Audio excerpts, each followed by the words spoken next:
আম্মাজান আয়েশা তখন করছিলেন কি, আম্মাজান আয়েশা নবীর স্ত্রী ঘরের কোণে চুপ করেছিলেন, আর মেয়েটি নবীজিকে বলছে যে আমার স্বামী আমাকে বলেছেন যে তুমি আমার মায়ের মতো, তাহলে এখন আমার কি হবে বলুন।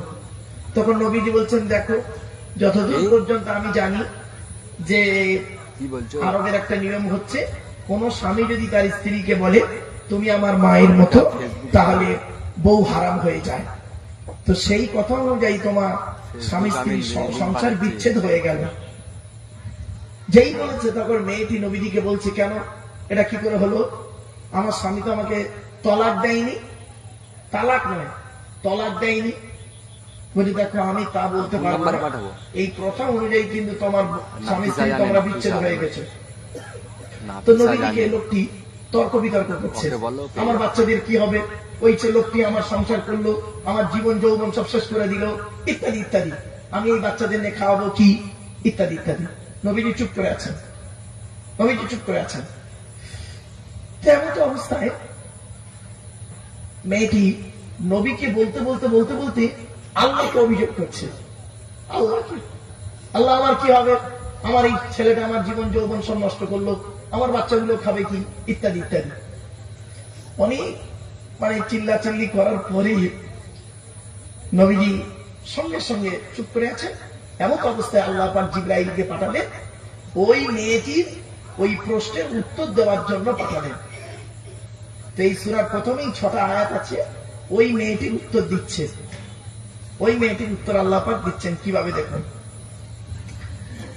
মেয়েটির উত্তর দেওয়া হচ্ছে যে নবী, যে মেয়েটি আপনার সঙ্গে তর্ক বিতর্ক করছে তার স্বামী সম্পর্কে, তার স্বামী তাকে বলেছে তুমি আমার মায়ের মতো, তাই সে মেয়েটি ভেবেছে যে স্বামী স্ত্রী বিচ্ছেদ হয়ে গেছে।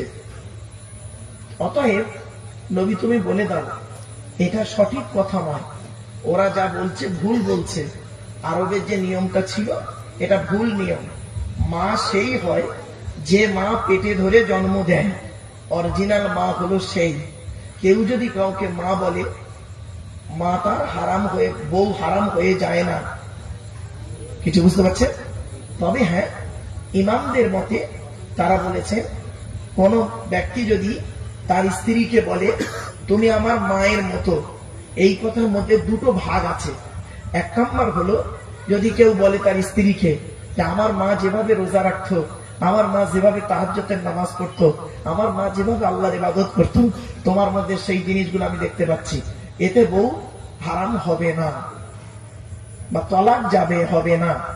কিন্তু কেউ যদি এমন কথা বলল যে অঙ্গের দিকে তাকানো হলো হারাম, সেই অঙ্গের সঙ্গে যদি তুলনা করে তার স্ত্রীকে, আমার মায়ের এই অঙ্গটা তোমার এই অঙ্গের মতো, যার দিকে দৃষ্টিপাত করা হলো হারাম, তখন বউ তলাক হয়ে যাবে। ঠিক আছে? সহজ ভাষায় একে বলে জেহা। কি বললাম বাবা, জোরে বলুন? জেহার। কি বললাম, জোরে বলুন? জেহার। তো এই জেহার করলে তার শাস্তি কি জানেন? কেউ যদি বলে তোমার এই অঙ্গটা আমার মায়ের মতো, ইত্যাদি ইত্যাদি, তাকে জেহার বলে। আর জেহারের কাফারা কি জানেন? আল্লাহ কোরআনে বলেছেন জেহারের কাফারা হলো 60টা। একটা গোলাম আজাদ করতে হবে, যদি গোলাম না পাওয়া যায় 7টা রোজা রাখতে হবে। কটা? ওই স্বামীকে 7টা রোজা রাখতে হবে, আবার কি পর পর রাখতে হবে। 4টে করার পরে 2টো ছেড়ে দেবে, একদিন রেস্ট নেবে, আবার শুরু করবে না, একদম 7 দিন উঠি রোজা রাখতে হবে ওই পুরুষটাকে। তাহলে এবার বুঝতে পারছেন ধর্ম কি? ওই পুরুষটাকে 7টা রোজা রাখতে হবে, 7 দিন রোজা করতে হবে। রমজান মাসে তো 1 মাস রোজা করে, ওকে 2 মাস রোজা করতে হবে। যদি কোন স্বামী তার স্ত্রীকে বলে তুমি আমার মায়ের মতো, মায়ের যে অঙ্গের দিকে দৃষ্টিপাত করা হলো হারাম, সেই অঙ্গের সঙ্গে যদি তুলনা করে, আনতে আলাইয়া কাজাহেরি উম্মি, এটা মনে রাখবেন। এবার আসছি, ধরুন সে রোজা রাখতে পারলো না, বয়স্ক মানুষ 7টা রোজা রাখতে পারলো না, কোরআন বলছে তাকে 7টা ফকির খাওয়াতে হবে। কটা ফকির? বলুন? 60টা ফকির খাওয়াতে হবে, অথবা তাকে 60টা রোজা রাখতে হবে, অথবা তাকে কি করতে হবে, একটা গোলাম আযাদ করতে হবে, তবে ওই স্ত্রীর সঙ্গে সম্পর্ক রাখতে পারবে, তার আগে নয়। কোরআনের সংবিধান এত সোজা, তুমি তোমার স্ত্রীকে যাই তাই বলে দেবে? এত সোজা তুমি তোমার স্ত্রীকে যখন তখন যাই তাই বলে দেবে? অনেক মানুষ আছে দেখবেন স্ত্রীকে তলাক দেয়, ডাইরেক্ট তলাক শব্দ উচ্চারণ করে তলাক দেয়, ডাইরেক্ট তলাক শব্দ উচ্চারণ করে দেয়। আবার অনেকে আছে দেখবেন তলাক শব্দ উচ্চারণ করে না, ইনডাইরেক্ট বলে কি, এই তুই তোর বাপের বাড়ি চলে যা, তোকে আমি চিনি নি, তোর সঙ্গে কোনো সম্পর্ক নেই, বউ ডিভোর্স হয়ে যাবে। খবরদার স্ত্রীকে কোনোদিন বলবেন না এই কথা, অনেকেই বলে বসে থাকে। আমার অনেক সময় আগের বছর বলে না, কি হয়তো তুই চাল্লাচ্ছিস কেন, না জাপারিশ করবে না, খবরদার বলবেন না জাপারিশ করবে না, মানে তোমার বউ ডিভোর্স হয়ে গেল বোকা। আমরা তো সব বলে ফেলি, খবরদার বলবেন না বাবা, খবরদার বলবেন না। এই জন্য পুরুষকে তালাকের দায়িত্ব দেওয়া হয়েছে। তলাক পুরুষ তলাক দিতে পারে স্ত্রীকে। কেন? পুরুষ যাই তাই কথা যখন তখন বলবে না। মেয়েরা আবেগপ্রবণ মেয়ে, মেয়েদের ব্রেনটা হলো আবেগী, এরা যখন তখন যাই তাই কথা বলতে পারে। কিন্তু একটা পুরুষ যখন কথা বলবে সচেতন ভাবে সে বলবে। যেন পুরুষের মেধা আর নারীর মেধা দুটো কিন্তু এক নয়। আমরা কি করি, ব্যাস উল্টো পাল্টা বলে দিলাম স্ত্রীকে, খবরদার বলবেন না। এই তলাকে কেনায়া বলে। তলাকে দুটো ভাগ, একটা হলো তলাকে সরি, একটা তলাকে কেনায়া। তলাকে সরিটা কি? ডাইরেক্ট তলাক শব্দ উচ্চারণ করে বলা, আমি তোমাকে তলাক দিলাম, তালাক নয়। মনে আছে তো আপনাদের? তালাক আর তলাক দুটো আলাদা। তলাক মানে পৃথক যাওয়া, আর তালাক মানে জুড়ে যাওয়া।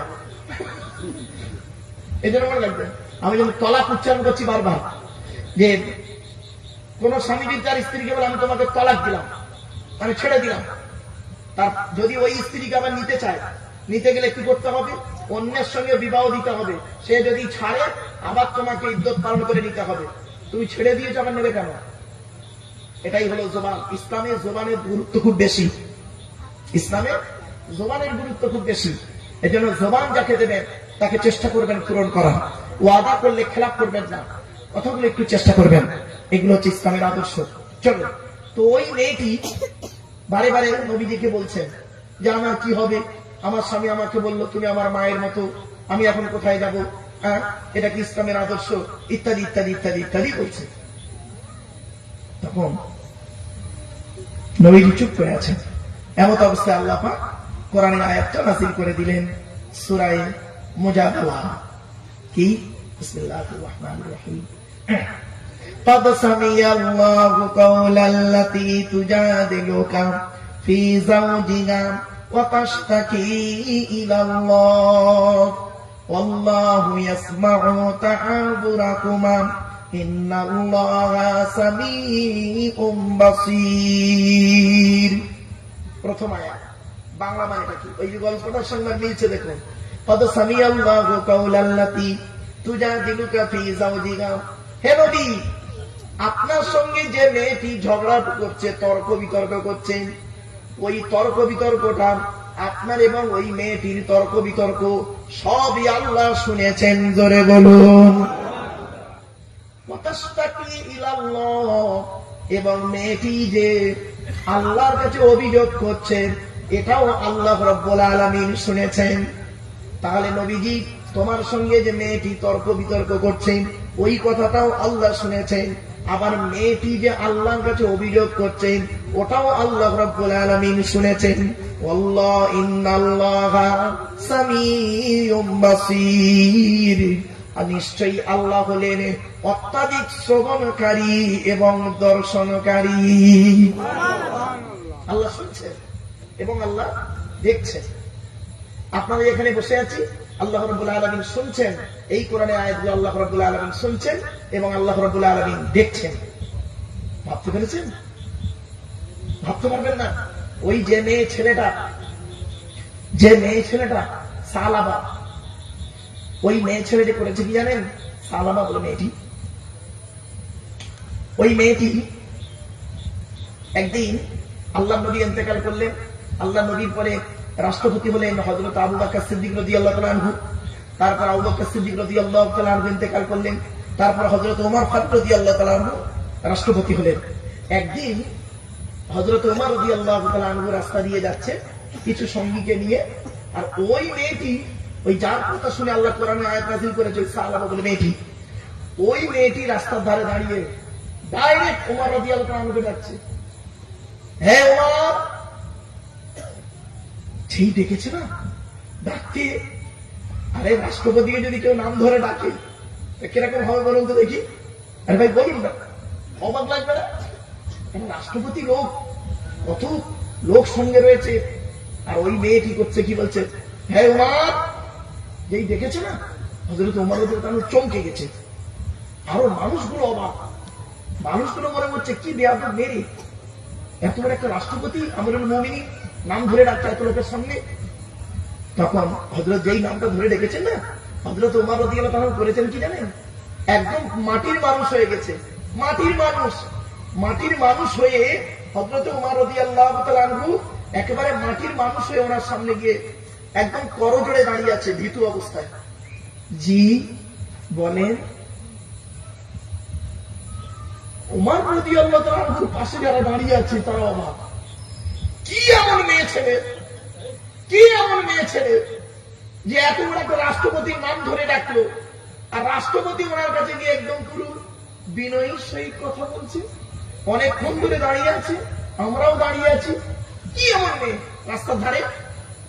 কিছুক্ষণ পরে যখন ওমর রাদিয়াল্লাহু তাআলা ওর মেয়েটি ছেড়ে চলে আসছে, তখন রাষ্ট্রপতির সঙ্গে ওমর রাদিয়াল্লাহু তাআলার সাথে যারা মন্ত্রীরা ছিলেন তারা বলছেন, আপনি কি এমন মেয়ের জন্য দাঁড়ালেন? তখন ওমর রাদিয়াল্লাহু তাআলা কি বলছে শোনো, হে জনগণ শুনে রেখে দেন, আমি ওই মেয়েটিকে তোমরা কেউ চেনো না, চিনতে পারছো না। বলছে না, আমরা চিনবো কি করে? ওই মেয়েটি এমন একজন মেয়ে ছেলে, আল্লাহর নবীর সঙ্গে একদিন স্বামী স্ত্রীর কথা নিয়ে, মানে এই তুমি আমার মায়ের মতো ঝামেলা, এই কথা নিয়ে নবীর সঙ্গে তর্ক বিতর্ক করছিলেন। আল্লাহ রাব্বুল আলামিন নবীর ওই তর্ক বিতর্কটাও শুনেছেন। আবার মেয়েটি যখন আল্লাহকে অভিযোগ করছে, আল্লাহ এই মেয়েটির কথা শুনে আল্লাহ পাক কোরআনের আয়াত নাযিল করেছে। সেই জন্য আমি উমর ওই মেয়েটির সম্মানে দাঁড়িয়ে কথা বলছি। এমনকি ওই মেয়েটি যদি আজকে সারা দিন যদি আমাকে দাঁড় করিয়ে রেখে কথা বলতো, আমি শুধু নামাজের ওয়াক্তটুকু ছাড়া, নামাজ পড়ার সময়টুকু ছাড়া সারাক্ষণ দাঁড়িয়ে দাঁড়িয়ে ওই মেয়েটিরই কথা শুনতাম। কি বুঝলেন, কি ভাবলেন? ভাবুন। চলো এরপর আল্লাহ পাক বলছেন, আল্লাযীনা ইউযাহিরুনা মিনকুম মিন নিসাইহিম মা হুন্না উম্মাহাতিহিম ইন উম্মাহাতুহুম ইল্লাল্লাহি ওয়ালাদনাহুম ওয়া ইন্নাহুম লায়াকুলুনা মুনকারাম মিনাল কওলি ওয়া যুরা ওয়া ইন্নাল্লাহা লাআফুউন গফুর। আল্লাহ পাক বলছেন, আল্লাযীনা ইউযাহিরুনা মিনকুম মিন নিসাইহিম, নবী ওই সমস্ত ব্যক্তিরা যারা জিহার করে। জিহার মানে বুঝতে পারছেন? বলেছিলাম, মনে আছে কি বলেছিলাম? কোন ব্যক্তি যদি তার স্ত্রীকে বলে তুমি আমার মায়ের মতো, একে বলে জিহার।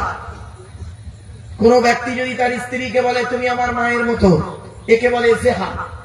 যদি কোন ব্যক্তি জিহার করে মা হুন্না উম্মাহাতিহিম, আল্লাহ পাক বলছেন আল্লাযীনা ইউযাহিরুনা মিনকুম মিন নিসাইহিম, কোন ব্যক্তি যদি তাদের স্ত্রীদের সঙ্গে জিহার করে, যদি বলে তুমি আমার মায়ের মতো, ইন উম্মাহুন্না উম্মাহাতিহিম, খবরদার ওই সমস্ত ব্যক্তিরা, ওই সমস্ত মেয়ে ছেলেরা ওই লোকেদের মা কোনোদিন হয় না। হয় কি? আরে ভাই বলুন না। আল্লাহ বলছেন আরবের যুগে কি ছিল, এই কথা যদি বলে বউ হারাম হয়ে যেত। আল্লাহ বললেন খবরদার ওই নিয়ম তোমরা মানবে না। আল্লাহ পাক বলছেন মা হুন্না উম্মাহাতিহিম, কোন স্বামী যদি তার স্ত্রীকে বলেন তুমি আমার মায়ের মতো, আল্লাহ বলছেন মা হবে না রে, কোনদিন মা হবে না। তবে মা হবে তারা, ইন উম্মাহাতুহুম ইল্লাল্লাহি ওয়ালাদনাহুম, মা তারাই হবে যারা পেটে ধরে জন্ম দেয়, ওরাই হলো অরিজিনাল মা। কেউ যদি কাউকে মা বলে কোনোদিনে হারাম হবে না। এই দেখেন ওই বাচ্চাটাকে আমি এখনই মা বললাম না, একটু চিল্লাচ্ছিল বললাম না যে আব্বু আম্মু একটু আসতে, আমার মা হয়ে গেল না। মা হবে সেই যে পেটে ধরেছে, সেই হলো মা। এখান থেকে একটা শিক্ষা নিয়ে নিন, রাগ করবেন না কেউ। টাকা পয়সা যদি ব্যয় করবেন, কার পিছনে ব্যয় করবেন? ইয়াসআলুনাকা মাযা ইউনফিকুন, নবী তোমাকে ওরা প্রশ্ন করছে টাকা পয়সা কোথায় ব্যয় করবেন। কুল মা আনফাকতুম মিন খায়রিন ফালিল ওয়ালিদাইনি ওয়াল আকরাবিন, সর্বপ্রথম টাকা পয়সা তোমরা ব্যয় করবে তোমাদের জন্ম দেওয়া বাপ আর পেটে ধরা মায়ের পিছনে ব্যয় করবে। কিন্তু দুঃখের বিষয় কি জানেন, এইবারে রোজার ঈদে বুড়ো বুড়ি মা কোনোদিন ভালো জামা কাপড় পায়নি, শ্বশুর শাশুড়ির মালটা খুব দামি দামি বেরিয়ে গেছে। ঠিক না বেটি? নিজের মাকে মা বলতে চায় না, নিজের মাকে আম্মা জান বলতে বড় কষ্ট লাগে। নিজের মাকে বলে ওই মা, আর শাশুড়িকে বলে বারে বারে ঘুরে ঘুরে খালি আম্মা জান, আম্মা জান, আব্বা জান। আল্লাহ বলছে খবরদার তোরা করবি কি, নিজের মাকে মা বল।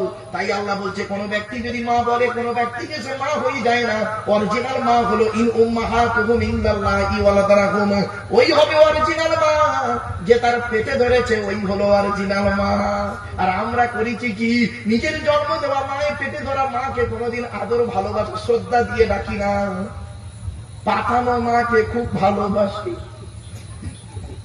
ঠিক না? ঠিক। নিজের বাপকে ভক্তি শ্রদ্ধা করে ডাকি না, পাঠানো বাপ, শ্বশুর আব্বা, আর কতগুলো আব্বা আছে, আর কোন ঠিক নেই। সেই আব্বাগুলোর গুরুত্ব খুব বেশি, আর নিজের বাপের গুরুত্ব খুবই কম। খবরদার না, নিজের বাপ যদি দোয়া চায়, নিজের বাপ যদি দোয়া চায়, ওই দোয়া আল্লাহর আরশে আজিমে পৌঁছে যায়। সুবহানাল্লাহ। নিজের মা যদি দোয়া চায়, ওই দোয়া আল্লাহর আরশে আজিমে পৌঁছে যায়। এজন্য বলে যাচ্ছি নিজের বাম্মার প্রতি গুরুত্ব দিন। তারপরে এই বলছি না শ্বশুর শাশুড়ি কালকে এলেই লাঠি বাড়ি দাঁড়িয়ে থাকবেন গেটে, ওটা করে কোথাও বাম্মা, স্ত্রীর বাম্মা তোমার বাম্মার মতো, অসুবিধে নেই, তার প্রতি ভক্তি রাখবেন। তবে এই নয় নিজের মাকে কাঁদিয়ে আর শাশুড়িকে হজমে যাবেন, এটা করবেন না, এটা করতে যাবেন না। আর তারপরে এই নয় নিজের মাকে হজে নিয়ে শাশুড়ি খালি গালি দেবে, এটাও নয়। মাথায় রাখো, বিবেক বুদ্ধি দিয়ে কাজ করুন। চলুন, তাই আল্লাহ পাক বলছেন وَإِنَّكُمْ لَيَقُولُونَ مُنكَرًا مِنَ الْقَوْلِ وَزُورًا, তারা যে কথাগুলো বলে মুখে যে তুমি আমার মা, তুমি আমার মা, ওরে মা কোনোদিনও পায় না। যে পেটে ধরে সেই হলো অরিজিনাল মা। তবে ওরা যে কথাগুলো বলে মিথ্যা কথা বলেন। আল্লাহ পাক বলছেন ওই কথাগুলো খুব নিকৃষ্ট কথা, ওরা হলো মিথ্যা কথা বলেন। খবরদার শুনে রেখে দাও, ওয়া ইন্নাল্লাহা লাআফুউন গফুর, নিশ্চয়ই আল্লাহ রাব্বুল আলামিন এই সমস্ত কথাগুলো বলার কারণে আমি আল্লাহ ওদের জীবনের গুনাহগুলো যদি তওবা করে মাফ করে দেব। এখন কেউ দেখবেন অনেক স্বামী আছে স্ত্রীকে মারধর করছে, আমাদের এলাকায় আছে বেশি, যে স্বামী তার স্ত্রীকে রেখে মারধর করছে, মেয়েটা সহ্য করতে না করে তুই আমার বাপ, তুই আমার বাপ, তুই আমার বাপ বলে না। খবরদার বলবেন না। তবে অরিজিনাল বাপ হয় না, মারের ঠেলায় বাপ বলে, যাই হোক ওটা বলেন। তবে স্ত্রীকে মারধর করবেন না, স্ত্রীর গালে চড় মারা হারাম। রাসূলুল্লাহ বলেছেন খবরদার স্ত্রীর গালে মারবেন না, স্ত্রীর গালে মারা নিষেধ। শুধু তাই না, আরো বলা হয়েছে স্ত্রীর পিতামাতার গালি দেবেন না, স্ত্রীর পিতামাতার গালি দেওয়া হলো হারাম। খবরদার এগুলো করবেন না। আমি আজ বেশ কিছু কথা বলবো, আলোচনা করতে করতে আসবে। চলো, والذين يظاهرون من نسائهم ثم يعودون لما قالوا فتحرير رقبة من قبل أن يتماسا ذلكم توعدون به والله بما تعملون خبير।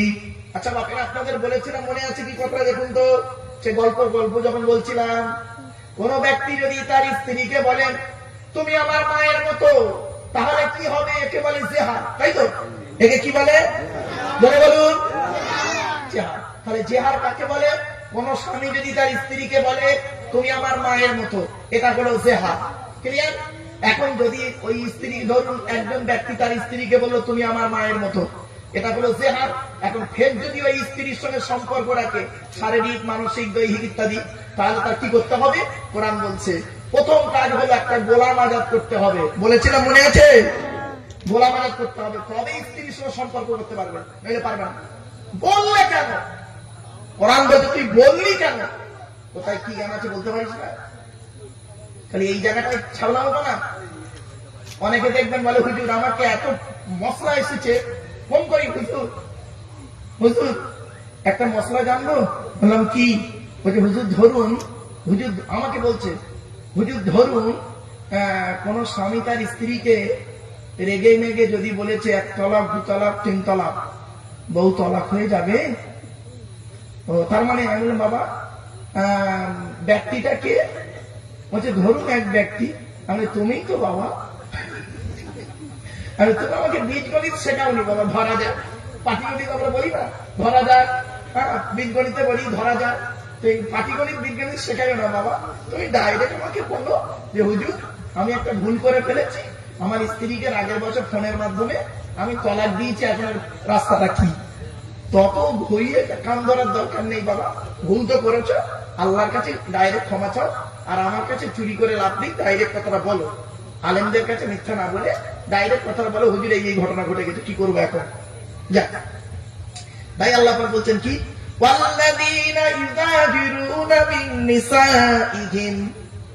কোন ব্যক্তি যদি যারা তাদের স্ত্রীদের সঙ্গে জেহার করে, যদি বলে তুমি আমার মায়ের মতো, যদি তার স্বামী স্ত্রীকে বলে তুমি আমার মায়ের মতো, তাহলে কি করবে?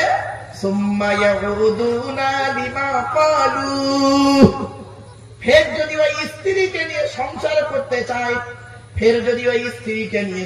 করতে চায়, আল্লাহর কোরআন বলছেন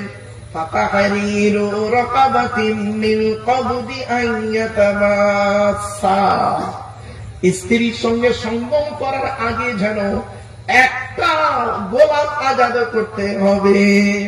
যদি গোলাম আজাদ করতে না পারে, খবরদার ওই স্ত্রীর সঙ্গে সঙ্গম করতে পারবে না, মেলামেশা করতে পারবে না। তাই আল্লাহ পাক বলছেন ওটাই তোমাদেরকে ওসিয়ত নসিহত করা হচ্ছে, তোমাদেরকে ওসিয়ত করা হচ্ছে, নসিহত করা হচ্ছে, উপদেশ দেওয়া হচ্ছে, তোমরা এইটাকে মেনে চলবে। একটা গোলাম আজাদ করবে, তবে বইয়ের সঙ্গে সম্পর্ক রাখবে, তার আগে রাখতে পারবে না। এরপর আল্লাহ পাক বলছেন আল্লাহু বিমা তা'মালুনা খবীর, তোমরা যে কাজগুলো করো সব খবর আমি আল্লাহ জানি। তাহলে 1 নাম্বার কি কাফারা? কি কাফারা? জিহাদের কাফারা কি হলো 1 নাম্বার? জোরে বলুন। আপনাদের কাছ থেকে আমি এরকম আওয়াজটা নিচ্ছি কেন জানেন? আপনারা আমার কথাটা বুঝতে পারছেন কিনা জেনে নিচ্ছি। নইলে আমি একটা কাজ করতে পারতাম, কোরআন ধরে আয়াত পড়ে আর মানে করে বকে যেতে পারতাম, কিন্তু না। আল্লাহ নবী ওয়াজ করতেন, বুঝিয়ে বুঝিয়ে বলতেন। নবীজি ওয়াজ করতেন কবে? বৃহস্পতিবার দিন গত রাতে এশার নামাজের পরে সাহাবীদেরকে নিয়ে ওয়াজ করে শোনাতেন। বুখারীর হাদিস, মিশকাতেও পাবেন। নবীজির ওয়াজ ছিল টু দি পয়েন্টের উপরে, টুকটুক টুকটুক করে কথা বলতেন, নবীজি বুঝিয়ে বুঝিয়ে বলতেন। আর যে বুঝতে পারতো না বলতেন ইয়া রাসূলুল্লাহ আমি এই কথাটা বুঝতে পারলাম না, দয়া করে একটু খুলে বলবেন। নবীজি করতেন গিয়ে সুন্দর করে তাকে বুঝিয়ে দিয়ে বলতেন এবারে বুঝতে পেরেছো? লোকটি বলতে ইয়া রাসূলুল্লাহ জি হ্যাঁ বুঝতে পেরেছি। নবীজি আবার অন্য আলোচনায় যেতেন। এটাই হলো নবীজির ওয়াজ। আর আমাদের ওয়াজ কি? স্টেজে একজন বক্তা উঠলো, উঠে কানে হাত দিয়ে চিৎকার চেঁচামেচি করে বলে গেল, শ্রোতা ঘোড়ার ডিম কিছু বুঝতেই পারলো না, খালি গলার আওয়াজটাই শুনতে পেলো, আর কোরআনে 2-1টা আয়াত পড়লো, ওটাই শুনলো, তারপরে বাড়ি চলে গেল। কোনো লাভ হবে না বাবা। এখানে বসেছেন, ভালো করে বুঝে নিন, শিখে নিন, ধর্মটাকে জেনে নিন। সানশাইন অ্যাসোসিয়েশন এটাই আপনাদেরকে দেয়, এই জিনিসটা এটাই আপনাদেরকে দেয়। সামাজিক, দৈহিক, মানসিক এবং শুধু তাই নয় ধার্মিক সবকিছু জিনিস এই সানশাইন অ্যাসোসিয়েশন করে যায় বাপেরা। সেই জন্য এদের ভালোবাসায় আমি থাকতে পারি না। যে কোরআনের মাহফিলেরা করে অত্যন্ত ভালো লাগে। সারা ভারতবর্ষে এই কয়েকটা জায়গা আমি বলে দিচ্ছি। এই একটা জায়গা রয়েছে ওয়েস্ট বেঙ্গল, ইন্ডিয়ার, ভারতবর্ষের পশ্চিমবঙ্গ রাজ্যের মেদিনীপুর, পূর্ব মেদিনীপুর ডিস্ট্রিক্ট বা জেলাকে কোলাঘাট থানার অন্তর্গত এই মানবেরিয়া গ্রামে এই একটা তাফসিরুল কোরআনের মাহফিল হয়, ধারাবাহিক তাফসির। আর একটা তাফসিরুল কোরআনের মাহফিল হয়, বলে দিচ্ছি নাম, জায়গাটার নাম উত্তর 24 পরগনা, ভারতবর্ষের পশ্চিমবঙ্গ রাজ্যের উত্তর 24 পরগনা জেলার মিনাকা থানার অন্তর্গত চৈতল ঘাটে আর একটি তাফসিরুল কোরআনের মাহফিল হয় ফাল্গুন মাসের 2 তারিখে। ওটা আমিই করি, একদম ধারাবাহিক তাফসীর চলে, ওখানেও চলে একটা ধারাবাহিক, কয়েক বছর ধরে চলছে এক একটা সূরার তাফসীর। গতবারের সূরার তাফসীর হয়েছে ওখানে সূরা ফাতির 22 নম্বর পারা সূরা ফাতিরের। আর গত বছর এখানে কোন সূরা হয়েছিল ভাই?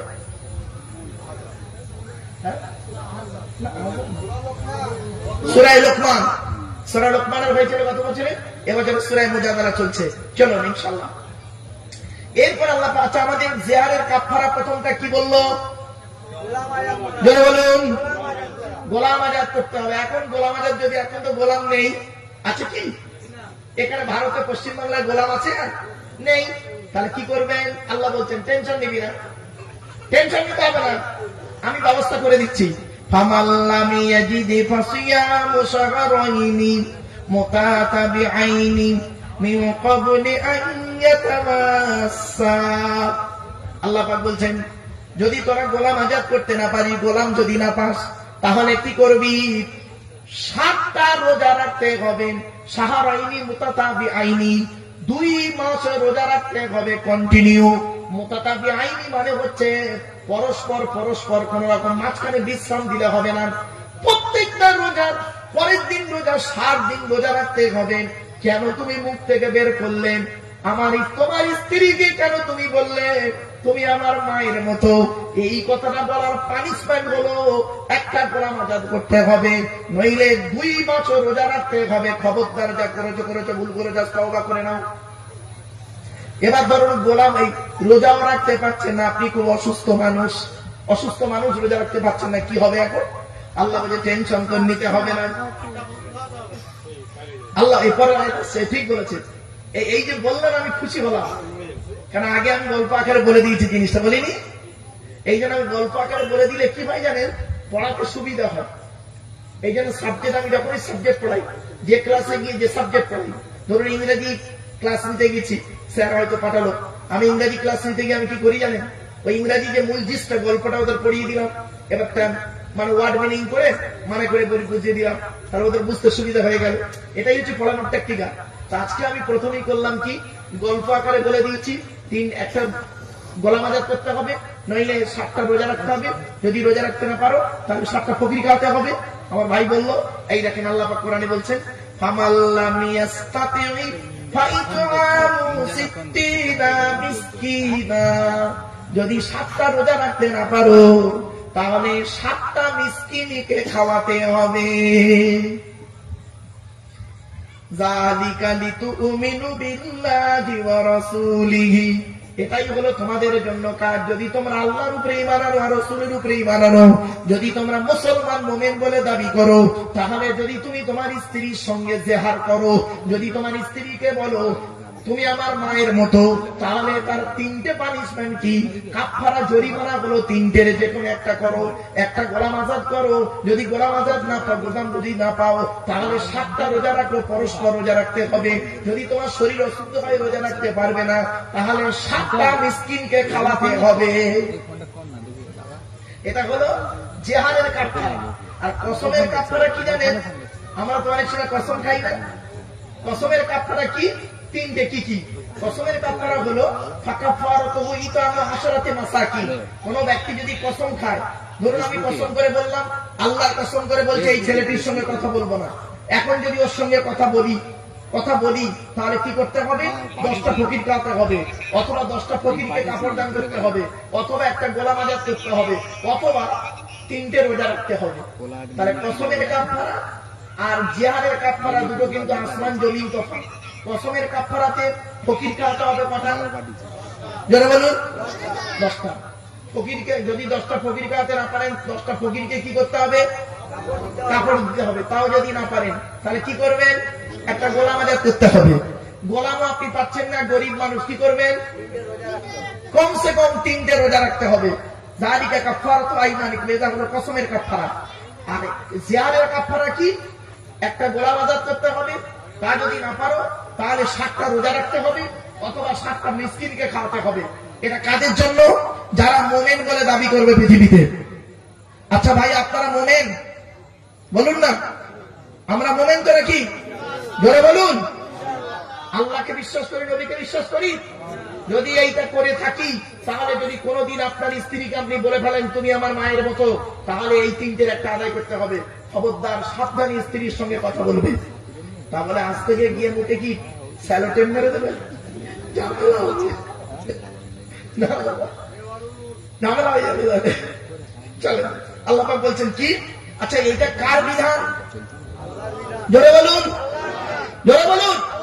আল্লাহ বলছে আমি বলিনি। ফাতিলকা হুদুদুল্লাহ, এটা হলো আল্লাহর বিধান, কোন বান্দার তৈরি করা বিধান নয়। এই বিধান যখন মানতে যাবে, কোন মানুষ তার স্ত্রীর সঙ্গে কথা বলতে গেলে সাবধানে কথা বলবে। এরপর আল্লাহ পাক বলছেন, আর এটা যদি কেউ বিশ্বাস না করে তাহলে কি হবে? সে কাফের। যে কোরআন হাদিসকে বিশ্বাস করে না, আল্লাহ নবীকে বিশ্বাস করে না, সে হলো কি? কাফের। আল্লাহ বলছেন কাফেরদের জন্য কি আছে? ওয়ালিল কাফিরিনা আযাবুন আলীম। আলিম আর আলিম, আইন দিয়ে আলিম আর আলিম দিয়ে আলিম, দুটোর মানে আলাদা, উচ্চারণের পার্থক্য, মানেও পার্থক্য। আল্লাহ বলছেন কাফেরদের জন্য হলো কঠিন আযাব, বড় আযাব রয়েছে কাফেরদের জন্য। আর মুমিন ব্যক্তি যদি এই কাজ করে ফেলে, খবরদার আজকের এখান থেকে শিক্ষা নিয়ে নিন। স্ত্রীদেরকে কোনোদিন গালি দেবেন না, স্ত্রীদেরকে কোনোদিন মারধর করবেন না, স্ত্রীদেরকে কোনোদিন মেজাজ দিয়ে কথা বলবেন না, স্ত্রীদেরকে ভালোবাসা দিয়ে চলবেন। আপনি কি জানেন আপনার স্ত্রী বাপ মা ভাই বোন ছেড়ে দিয়ে আপনার বাড়িতে চলে এসছে, কতদিন থাকবে? মরণ পর্যন্ত আপনার বাড়িতে পড়ে থাকবে, মরণ পর্যন্ত আপনার বাড়িতে পড়ে থাকবে। ওই মা আবার ওই স্ত্রী করবে কি? আপনার মৃত্যুর পরে আপনার কবরের পাশে তার কবরটা হবে। আপনি পারবেন? বাপ মা ভাই বোন ছেড়ে দিয়ে শ্বশুর বাড়ি থাকতে সবসময় পারবেন না। আপনি কি বলছেন? নারীর ভালোবাসা দেখেছেন? অবাক হয়ে যাবে। নারীর ভালোবাসা অনেকে আবার বলছে ঘর জামাই আছে, ঠেলায় আছে। এই একজন না, অনেকজন আছে, অনেক আছে। বউ পেল সব ছেড়ে দিয়ে বাম্মার কাছে ছেড়ে, খবরদার বাম্মাকে ছেড়ে দিও না। হ্যাঁ বাপেরা, এই যে বলছে ও যেন শ্বশুর বাড়ি যায় না। হ্যাঁ, ও শ্বশুর বাড়ি গিয়ে 1 সপ্তাহ থাকে, কি খাবার খায়, 1 বছর কি 2 বছরের মাল একাই খেয়ে নেয়। চলো বাপ আসি, একটু মাঝে মাঝে হাসির ছলে দু একটা কথা বলি, রাগ করবেন না, একটু মাইন্ডটা ফ্রি করার জন্য। চলো এবার আসছি। এরপর আল্লাহ পাক কি বলছে দেখি। আচ্ছা, কেউ যদি এটাকে অস্বীকার করে, প্লিজ অ্যাটেনশন, আস্তে আস্তে আস্তে, একটা দরুদ শরীফ, আল্লাহুম্মা, জোরে জোরে,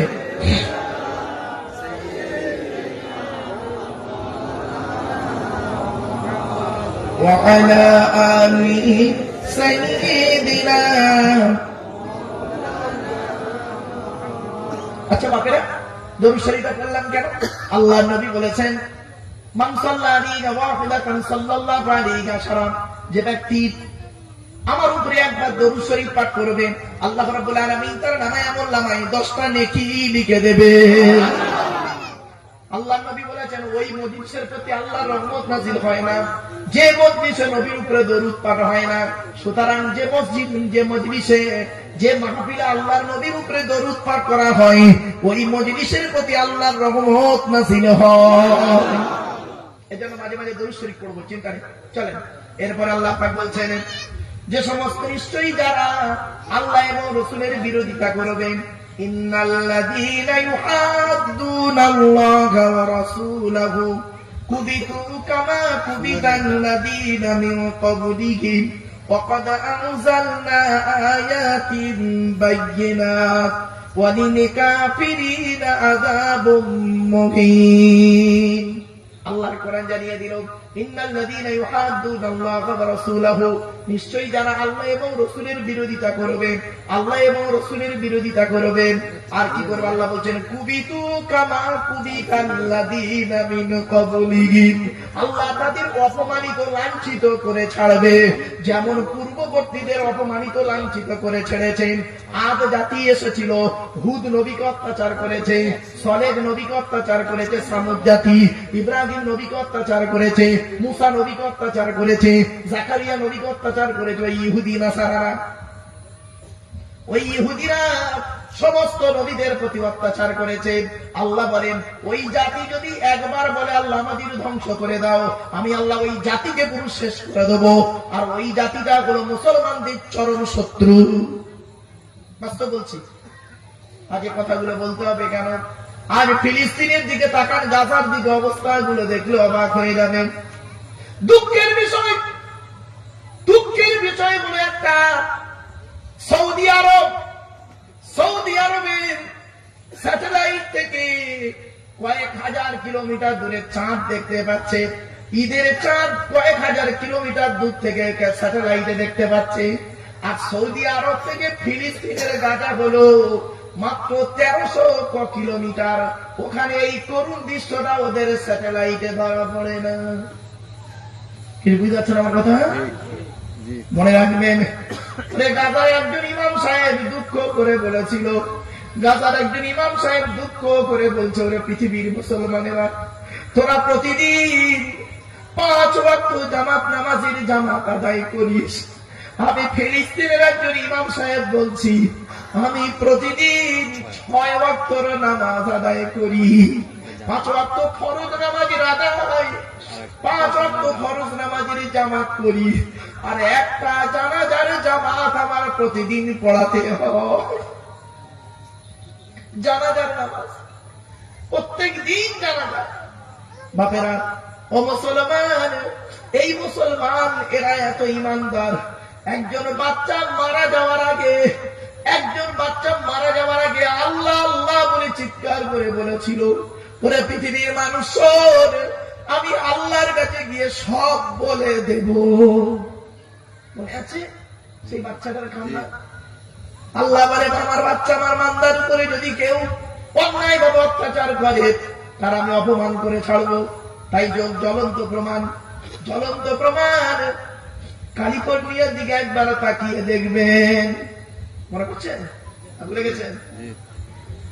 আল্লাহ বলছেন, ইন্নাল্লাযীনা ইউহাদ্দুনাল্লাহা ওয়া রাসূলাহু, নিশ্চয়ই যারা আল্লাহর খেলাফ করবে, আল্লাহর বিরোধিতা করবেন, এবং আল্লাহ নয় শুধু রাসূলেরও বিরোধিতা করবেন, মুহাম্মদ সাল্লাল্লাহু আলাইহি ওয়াসাল্লামের বিরোধিতা করবে। আল্লাহ বলছেন, কুবিতু কামা কুবিতাল্লাযীনা মিন ক্বাবলিহি, আল্লাহ তাদের অপমানিত লাঞ্ছিত করে ছাড়বে, যেমন পূর্ববর্তীদের অপমানিত লাঞ্ছিত করেছেন। এরপর আল্লাহ বলছেন, ওয়াকাদ আনজালনা আয়াতিন বাইয়িনাত, ওরে দুনিয়ার মানুষ, আমি আল্লাহ পৃথিবীর জমিনে কোরআন দিয়ে পাঠিয়েছি।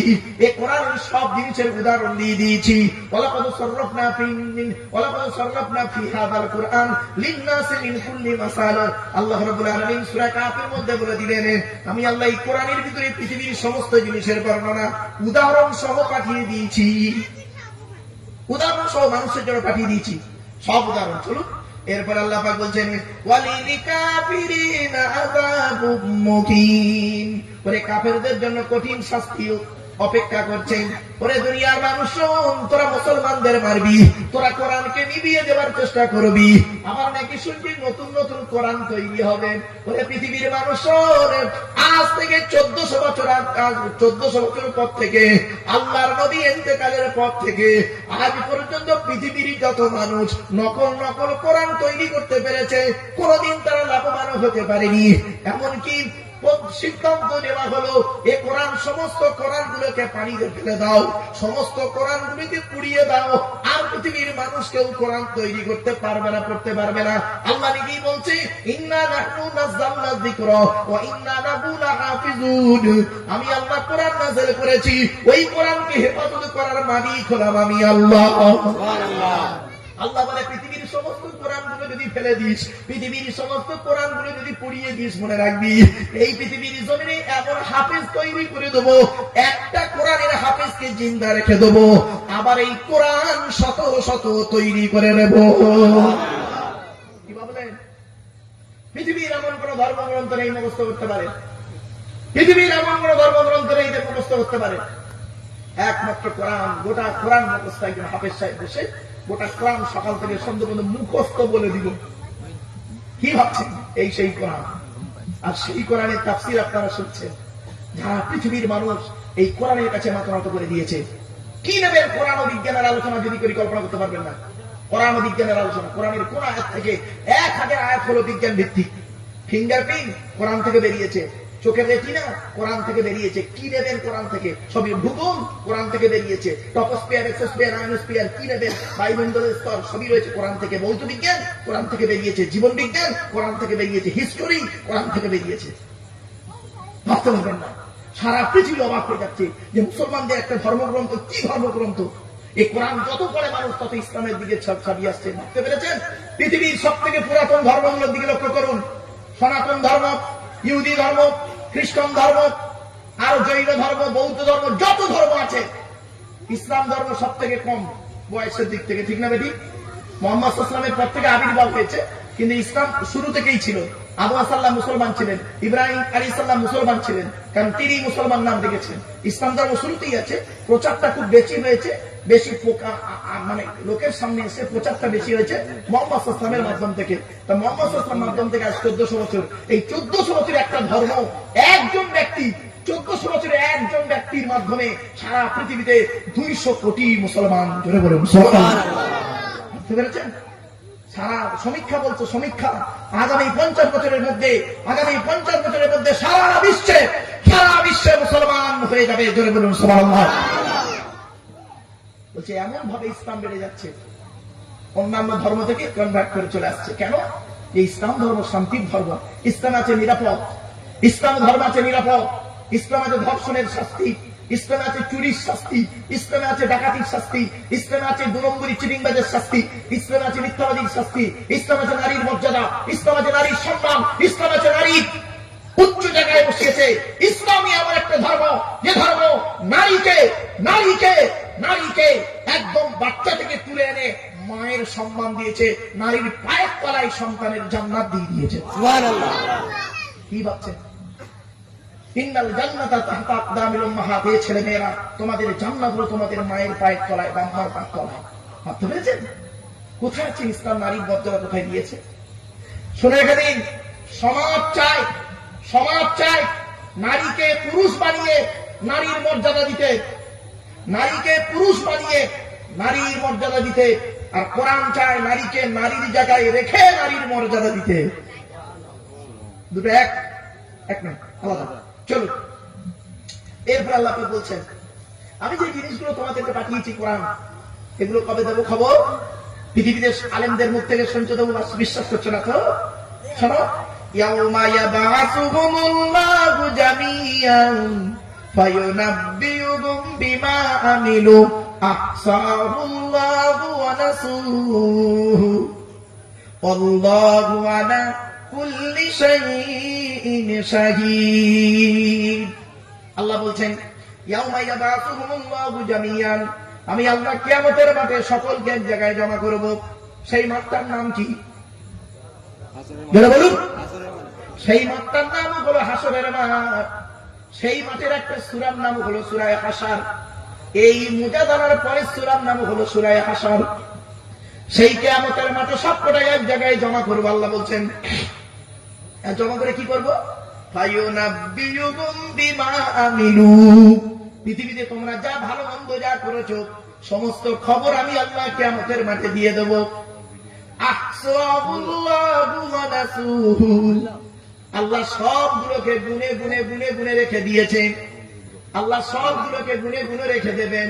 ওয়া নাসূহু, আর মার জনগণ সেটা ভুলে গিয়েছে। আপনি বলুন তো দেখি, আজ থেকে 10 বছর আগে বৈশাখ মাসের 20 তারিখে আপনি কি কি পাপ কাজ করেছেন, ভালো কাজ করেছেন, মনে আছে? আর ভাই বলুন না, মনে নেই? আল্লাহ বলে, তোদের মনে না থাকতে পারে, তোরা তো ভুলে গেছি।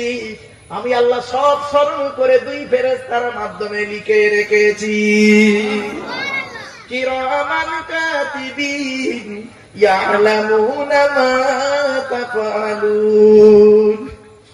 ও দুনিয়ার মানুষ, ও মানবেরিয়ার মানুষেরা শুনে নিন, এই তাফসীরুল কোরআনের মাহফিলে আল্লাহর দরবারে কেমন ভাবে কবুল হয়েছে তোমরাও জানতে পারবে না। বন্ধুরে, যেদিন অন্ধকার নীরব লগ্নে চলে যাব, যারা ওই অন্ধকার নীরব লগ্নে চলে গেছে এই তাফসীরুল মাহফিলে দোস্ত, তারা আজকের পৃথিবীতে বেঁচে নেই। তারা কবর থেকে তাদের আত্মার খবর থেকে খবর পাচ্ছেন, আত্মাগুলো কবর থেকে খবর আল্লাহ শোনাচ্ছে। তাফসীরুল কোরআনের মাহফিলের মূল্য কতটুকু। এজন্য আমি বলি বাপ, অন্যান্য ওয়াজের মাজলিস না দিয়ে কোরআনের ধারাবাহিক তাফসীর দিয়ে অনেক কিছু শিখতে পারবেন, জানতে পারবেন, বুঝতে পারবেন।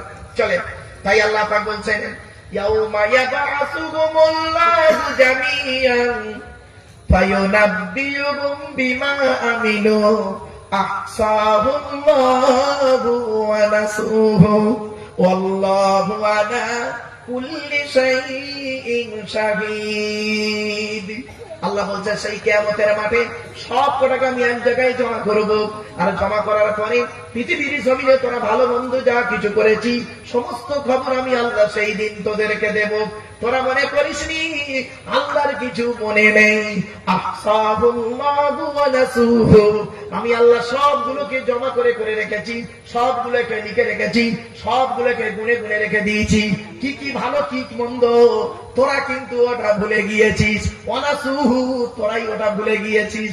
মনে রাখিস আল্লাহু আলা কুল্লি শাইইন শাহীদ, আমি আল্লাহ কিয়ামতের মাঠে সমস্ত জিনিসের সাক্ষী দেব।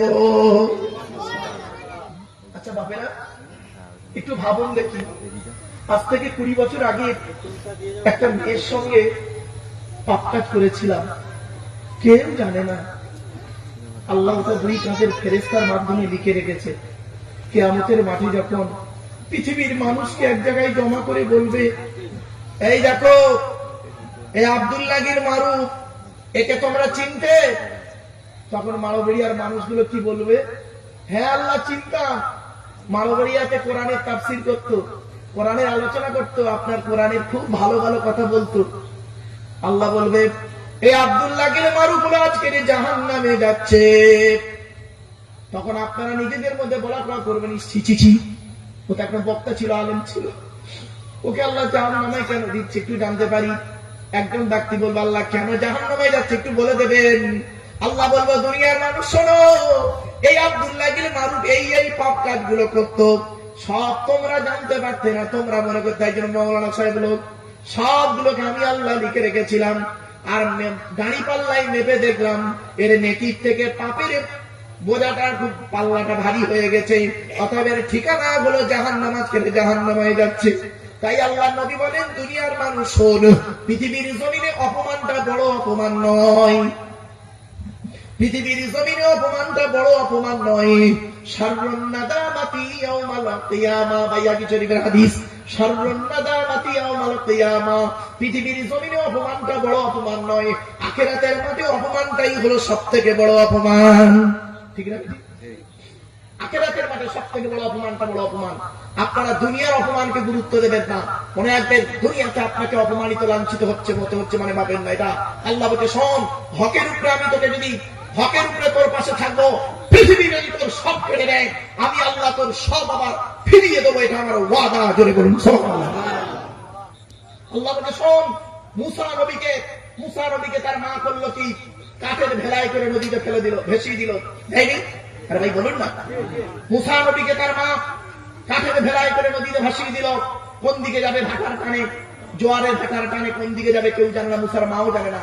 মুসার মা শুধু, মুসার মাকে আমি আল্লাহ বলেছিলাম, হে মুসার মা, তোমার বাচ্চাকে তুমি এই কাঠের ভেলায় তুমি ভেসিয়ে দাও, আর তোমাকে তোমার কোলে ওকে আবার ফিরিয়ে দেবো। মা তো অবাক হয়ে গেছে, যে বাচ্চাকে আমি কাঠের ভেলায় ভেসিয়ে দিলাম সেই বাচ্চা আমার কাছে ফিরে আসবে। সঙ্গে সঙ্গে ঘুরিয়ে ঘুরিয়ে ওনার বোন, মুসা নবীর বোনকে বললো, এই যা তুই দেখতো কোথায় গিয়ে ভেলাটা গিয়ে ঠেকে দেখতে ফেরাউনের ঘাটে গিয়ে হাজির। আবার ওই ব্যক্তিকে ফিরিয়ে দিল। মুসা নবী করেছে কি? কারো দুধ পান করছে না, ওখানে গিয়ে কারো দুধ পান করছে না, খায় না দুধটা। মুসা নবী ফেরাউনের স্ত্রী আসিয়া বিনতে মাযরাহিম বলল, এক কাজ করুন না, ফেরাউনকে বলছে এক কাজ করুন না, এলাকায় খবর দিয়ে দিন, এই বাচ্চার দুধ, এই বাচ্চা যে মেয়ের দুধ খাবে সেই মেয়েকে এখানে আনা হবে, তার গুরুত্ব দেওয়া হবে। ব্যাস, মুসা নবীর মা গেলেন, সমস্ত মেয়ের দুধ মুসা নবী খায়নি, কোন মেয়ের দুধ খায়নি। মুসা নবীর মা যেই গেলেন, যদি এই বাচ্চা মুসার মায়ের দুধ খেতে লাগলেন। জোর বলো। আল্লাহ বললেন মুসার মা, আমি আল্লাহ তোমার সঙ্গে ওয়াদা করেছিলাম তোমার বাচ্চাকে কাঠের ভেলায় ফাঁসিয়ে দাও, আবার আমি তোমার করে ফিরিয়ে দেবো। নদীর মাঝখানে যে বাচ্চা চলে গেল সেই বাচ্চাকে আবার আমি তোমার কোলে ফিরিয়ে দিলাম। এটাই হলো আমার খেলা, এটাই হলো আমার প্রমাণ। হে বান্দা শোনো, আজ তোমাদের সবকিছু চলে যাচ্ছে, মনে রেখো এ পৃথিবী কারোর নয়। লিল্লাহি মা ফিস সামাওয়াতি ওয়া মা ফিল আরদি, আসমান পৃথিবী জমিনের মালিক হলাম আমি আল্লাহ। আর যে ব্যক্তি আমি আল্লাহ আমাকে খুশি করে ওই ব্যক্তির জন্য আমি সবকিছু দিয়ে দেবো। আল্লাহ বলেছেন ইন্না দীনা ইনদাল্লাহিল ইসলাম, আল্লাহর মনোনীত ধর্মের নাম হলো ইসলাম। শুধু তাই নয়, ওমান ইয়াবতাগি গায়রাল ইসলামি দীনান ফালান ইউকবালা মিনহু, আল্লাহ বলেছেন ইসলাম ছাড়া অন্য কোনো ধর্ম আল্লাহর কাছে মনোনীত নয়। শুধু তাই নয়, আরো আপনাদেরকে বলে যাচ্ছি, আল-ইয়াওমা আকমালতু লাকুম দীনাকুম ওয়া আতমামতু আলাইকুম নি'মাতি ওয়া রাদিতু লাকুমুল ইসলামা দীনা। আল্লাহ পাক বলেছেন আজকে আমি দিন ইসলামকে গ্রহণ করে নিলাম, দিন ইসলামের প্রতি খুশি হয়ে গেলাম। যারা ইসলামকে গ্রহণ করবে, শান্তির ধর্ম, ইসলাম মানে শান্তি, পৃথিবীতে অরাজকতা করবে না, অন্যায় অত্যাচার করবে না, যারাই করবে না আমি আল্লাহ তাদের পাশে রয়েছি। অন্যায় অত্যাচার যাদের উপরে হবে ওই অত্যাচারীদের পাশে আমি আছি। একদিন না একদিন ওই দুর্বলকে ক্ষমতা দিয়ে আবার আমি করবো কি ওই চেয়ারে আবার বসিয়ে দিতে পারি। জোরে বলুন সুবহানাল্লাহ। আমি আল্লাহ সবকিছু করতে পারি। চলেন এরপর আল্লাহ পাক কি বলছে দেখি। আল্লাহ রাব্বুল আলামিন বলছেন, আলাম তারা আন্নাল্লাহা ইয়ালামু মা ফিস সামাওয়াতি ওয়া মা ফিল আরদি মা ইয়াকুনু মিন নাজওয়া সালাসাতিন ইল্লা হুয়া রাবিউহুম ওয়ালা খামসাতিন ইল্লা হুয়া সাদিসুহুম ওয়ালা আদনা মিন যালিকা ওয়ালা আকসারা ইল্লা হুয়া মা'আহুম আইনামা কানু সুম্মা ইউনাব্বিউহুম বিমা আমিলু ইয়াওমাল কিয়ামাহ ইন্নাল্লাহা বিকুল্লি শাইইন আলীম। বাংলা বারেটা শুনুন, বুঝতে পারবেন। আলাম তারা আন্নাল্লাহা ইয়ালামু মা ফিস সামাওয়াতি ওয়া মা ফিল আরদি, আল্লাহ বলে তোমরা কি দেখো নাই, তুমি কি দেখো নাই? নিশ্চয়ই আল্লাহ সব জানেন, জমিনের মধ্যে আসমানের মধ্যে যা কিছু আছে সব খবর আল্লাহ জানেন। কোন বান্দার প্রতি অত্যাচার করা হচ্ছে, কোন জাতির প্রতি অত্যাচার করা হচ্ছে, অন্যায়ভাবে কোন জাতির মাল হস্তক্ষেপ করা হচ্ছে, সব আল্লাহ জানে। ওরে দুনিয়ার মানুষ, ওরে ভারতবর্ষ, ওরে নেপাল বাংলাদেশ, ওরে আমেরিকা লন্ডন ফ্রান্স ব্রিটেনে, ওরে পৃথিবীর মানুষ, ওরে পৃথিবীর দেশের মানুষের রাষ্ট্রপতিরা শুনে রেখে দে। আল্লাহ রাব্বুল আলামিন বলছেন কার উপরে অত্যাচার করা হচ্ছে আমি আল্লাহ সব জানি। কার মাল অন্যায়ভাবে কেড়ে নেওয়া হচ্ছে তার মাল সম্পর্কে আমি সব জানি, বান্দা শুনে রেখে দেন। আল্লাহ বলেন মা ইয়াকুনু মিন নাজওয়া সালাসাতিন ইল্লা হুয়া রাবিউহুম ওয়ালা খামসাতিন ইল্লা হুয়া সাদিসুহুম। এটাও মনে রাখিস তোরা তিনজনে যদি আলোচনা করিস কোন উল্টো পাল্টা, তোরা তিনজনে যদি গোপনে আলোচনা করিস আমি আল্লাহ রয়েছি সে গোপন জানি। তোরা কি আলোচনা করছিস? তোরা 10 জন 20 জন যদি আলোচনা করিস, 4 জন যদি আলোচনা করিস আমি আল্লাহ 5 জন, তোরা 5 জনে যদি গোপন পরামর্শ করিস আমি আল্লাহ 6 জন। বান্দা কোনদিন ভাববি না ওয়ালা আদনা মিন যালিকা ওয়ালা আকসারা। আল্লাহ বলছেন তোরা কম লোক যদি গোপনে আলোচনা করিস, কাউকে ক্ষতি করার পরিকল্পনা নিস, কোন জাতিকে ক্ষতি করার পরিকল্পনা নিস, কোন ব্যক্তিকে যদি পরিকল্পনার বুদ্ধি আঁটিস আমি আল্লাহ সব জানি, মনে রাখিস। আর শুধু তাই নয়, তোরা বেশি হোক আর কম হোক, ওরে বান্দা শুনে রেখে দে, তোরা মাত্র 50 জন মানুষ মিলে যদি 5 জনের প্রতি অত্যাচার করি আমি আল্লাহ সেটাও জানি। একদিন না একদিন আমার কোরআনের বাণী তোদেরকে পৌঁছে দেব, আর এই কোরআনের কথা অনুযায়ী একদিন আমি তোদের সব কিছুকে ফিরিয়ে দেব। বান্দা তোরা কোথায় থাকিস, ইল্লা হুয়া মাহুম আইনামা কানু, তোরা যেখানেই থাকিস না কেন আমি আল্লাহ তোদের সঙ্গে আছি। ওরে বান্দা শোন, যারা মুমিন ব্যক্তি আছে, যারা মুমিন ব্যক্তি তারা যেখানেই যা কিছু করে আমি আল্লাহ জানি। তাদের যদি অত্যাচার করা হয় আমি আল্লাহ জানি, তবে মুমিন ব্যক্তি শোন আমি আল্লাহ তোর সঙ্গে আছি। আল্লাহ পাক নিজেই বলেছেন আমার কথা। এরপর আল্লাহ পাক বলছেন পৃথিবীর জমিনে কিয়ামতের মাঠে আমি আল্লাহ তোরা যা কাজগুলো করছিস, যে অত্যাচার করছিস মানুষের উপরে, অন্যায়ভাবে যাদের উপরে অত্যাচার করছিস, যে জাতির প্রতি অত্যাচার করছিস, যে ব্যক্তির প্রতি অত্যাচার করছিস, সুম্মা ইউনাব্বিউহুম বিমা আমিলু ইয়াওমাল কিয়ামাহ সুম্মা ইউনাব্বিউকুম বিমা আমিলু ইয়াওমাল কিয়ামাহ। আল্লাহ বলেন কিয়ামতের মানে তোদের সমস্ত খবর আমি আল্লাহ জানিয়ে দেব। ইন্নাল্লাহা বিকুল্লি শাইইন আলীম, নিশ্চয়ই আমি আল্লাহ সমস্ত জিনিসের উপরে ক্ষমতাবান, জ্ঞানী এবং সব জানি। এরপর আল্লাহ বলেন আলাম তারা ইলাল্লাযীনা নুহু আনিন নাজওয়া। আল্লাহ রাব্বুল আলামিন বলছেন সুম্মা ইয়াউদুনা লিমা নুহু আনহু ওয়া ইয়াতানাজাউনা বিল ইসমি ওয়াল উদওয়ান ওয়া মা'সিয়াতির রাসূল ওয়া ইযা জাa'উকা হাইয়্যুকা বিমা লাম ইউহয়িকা বিহি আল্লাহ ওয়া ইয়াকুলুনা ফি আনফুসিহিম লাউলা ইউ'আযযিবুনা আল্লাহু বিমা নাকুল হাসবুহুম জাহান্নাম ইয়াসলাউনাহা ওয়া বিফাদিসাল মাসীর। আল্লাহ রাব্বুল আলামিন বলেন আলাম তারা ইলাল্লাযীনা নুহু আনিন নাজওয়া। হে নবী তুমি কি দেখো না, এই নবী আপনি কি দেখতে পাচ্ছেন না ওই সমস্ত লোকেদেরকে যাদেরকে আমি আল্লাহ নিষেধ করেছিলাম, নুহু আনিন নাজওয়া, গোপন পরামর্শ করতে নিষেধ করেছিলাম। সুম্মা ইয়াউদুনা লিমা নুহু আনহু, আর তারা যদি ফিরে আসে, ফের তারা ফিরে আসবে লিমা নুহু আনহু, ওই জায়গাতে আনহু ওয়া ইয়াতানাজাউনা বিল ইসমি ওয়াল উদওয়ান ওয়া মাসিয়াতির রাসূল। আল্লাহ পাক বললেন ওরে দুনিয়ার মানুষ শোন, তোরা ওই সমস্ত গোপন পরামর্শ করবি না, মানুষের ক্ষতি করার পরিকল্পনা করবি না, মানুষের ক্ষতি করার পরিকল্পনা, বাড়াবাড়ি করার, অত্যাচার করার পরিকল্পনা করবি না, ওয়া মাসিয়াতির রাসূল, আর রাসূলদের বিরোধিতা করার পরিকল্পনা করবি না। আল্লাহ বলছেন ওয়া ইযা জাউকা হাইয়্যুকা বিমা লাম ইউহয়িকা বিহিল্লাহ। তারা যখন নবীর কাছে আসে না, এটা মুনাফিকদের সম্পর্কে বলা হচ্ছে। কিছু মুনাফিক করতো কি, নবীর কাছে যখন আসতো নবীর মতো করে কথা বলতো, আর নবীর কাছ থেকে চলে গেলে তাদের সঙ্গে তাদের মতো করে কথা বলতো। এরা হলো 2 নম্বরই মুনাফিক। এই ভারতের জমিনে মনে রাখবেন, এই পৃথিবীতে ইসলামের চরম শত্রু হলো কারা জানেন? ইসলামের চরম শত্রু হলো যারা দুদুল্যমান অবস্থায় জীবনযাপন করে। কি বললাম এখনই? 1 নম্বর মুনাফিক কারা? যারা দুদুল্যমান অবস্থায় জীবনযাপন করে, এর সঙ্গে এর মতো, ওর সঙ্গে ওর মতো, মুখে আছে ওর সঙ্গে, ভেতরে আছে ওর সঙ্গে, করে দিয়ে করলো কি, কিভাবে মানে শেষ করার পরিকল্পনা করা যায়, এই সম্পর্কে যারা থাকে আল্লাহ রাব্বুল আলামিন তাদের সম্পর্কে বলছে কি আলাম তারা ইলাল্লাযীনা নুহু আনিন নাজওয়া। নবী তুমি কি দেখো নাই, আপনি কি দেখেন নাই নবী যাদেরকে আমি নিষেধ করেছিলাম গোপন পরামর্শ করতে, ফের তারা সেই গোপন পরামর্শে ফিরে আসে। ওয়া ইয়াতানাজাউনা বিল ইসমি ওয়াল উদওয়ান, তারা গোপন পরামর্শ করে পাপের কাজে, কোন কাজ করলে মুসলমানদের ক্ষতি করা যায়, কোন কাজ করলে মুসলমানদের মার্ডার করা যায়, কোন কাজ করলে মুসলমানদের হত্যা করা যায়, কোন কাজ করলে সমাজের বুকে মারামারি, ঝগড়া, দাঙ্গা তৈরি করা যায়। এরপর আল্লাহ বলছেন উমাসিয়াতির রাসূল, আর রাসূলদেরকে বিরোধিতা করা যায়, রাসূলদেরকে বিরোধিতা করা যায়। নবী রাসূল তো নেই, নায়েবে রাসূল, নায়েবে নবীদেরকে বিরোধিতা করা যায়। এই রকম পরিকল্পনা যারা করে, আবার তারা কি করে, ওয়াইদা হাইয়্যুকা ওয়াইদা জাউকা, যখন তারা আসে নবী তোমার কাছে, হাইয়্যুকা তোমাকে কি করে, সম্মান করে কথা বলে, অভিবাদন দেয়। আর বিমা লাম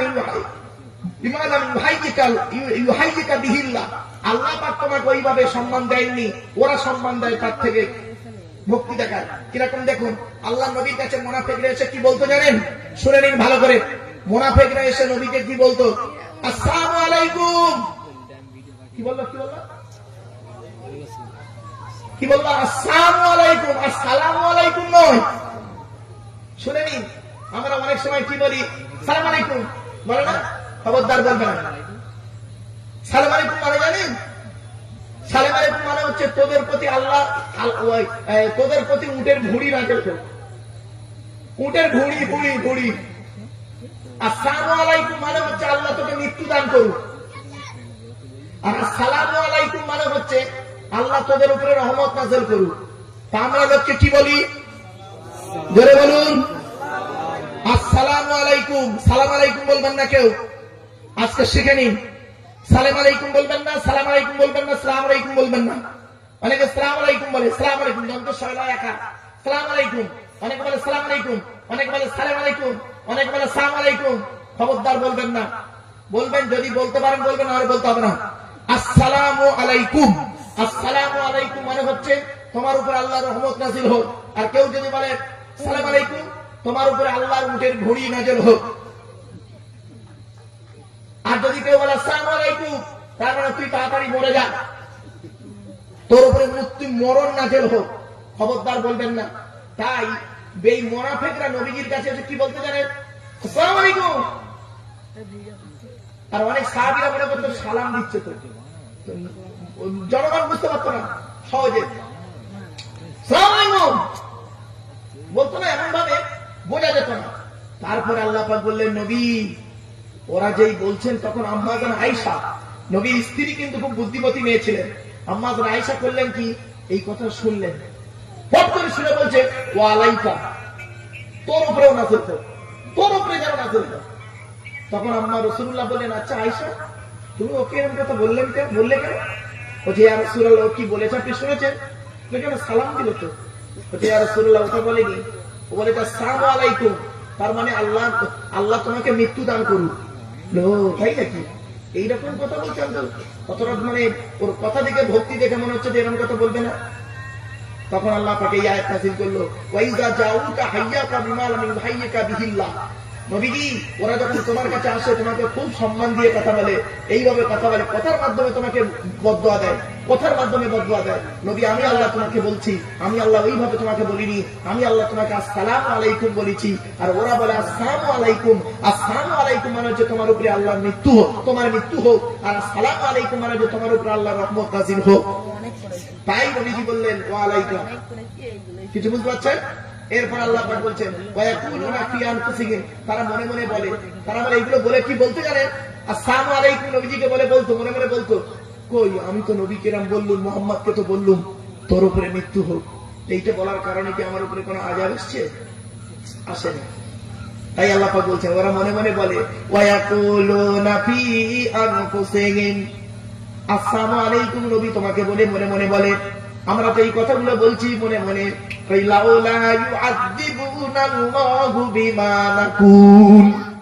আমরা এই কথা বলার কারণে আল্লাহ তো আমাদের উপরে গজব নাযিল করেন। অতএব আমরা যা বলছি, যদি এটা সত্যি হতো, যদি মুহাম্মদ সাল্লাল্লাহু আলাইহি ওয়াসাল্লাম সত্যি হতো নবী, তাহলে এই কথা বলার সাথে সাথে আল্লাহ আমাদের উপরে গজব দিত। যখন নবী যে এই কথা বলবো, এই তোমরা মনে মনে বলছো মুহাম্মদকে বলছি আসসালামু আলাইকুম, মুহাম্মাদের মৃত্যু হোক, তাই এই কথা বলার জন্য কি আল্লাহ তোমাদের গজব দিচ্ছে না? না, তাই তোমরা মনে মনে বলছো না। চুপ করে গেল। কি হলো? এই কথা মুহাম্মদ জানলো কি করে? মনের কথা আল্লাহ নিশ্চয়ই জানিয়ে দিয়েছে। ব্যাস, তখন কিছু আবার ভয় আবার ঠিক হতে লাগলো। আল্লাহ বলছেন, হাসবুহুম জাহান্নাম, তো তাদের জন্য রয়েছে জাহান্নাম, আল্লাহর গজব করবে, তাদের ঠিকানা হলো জাহান্নাম।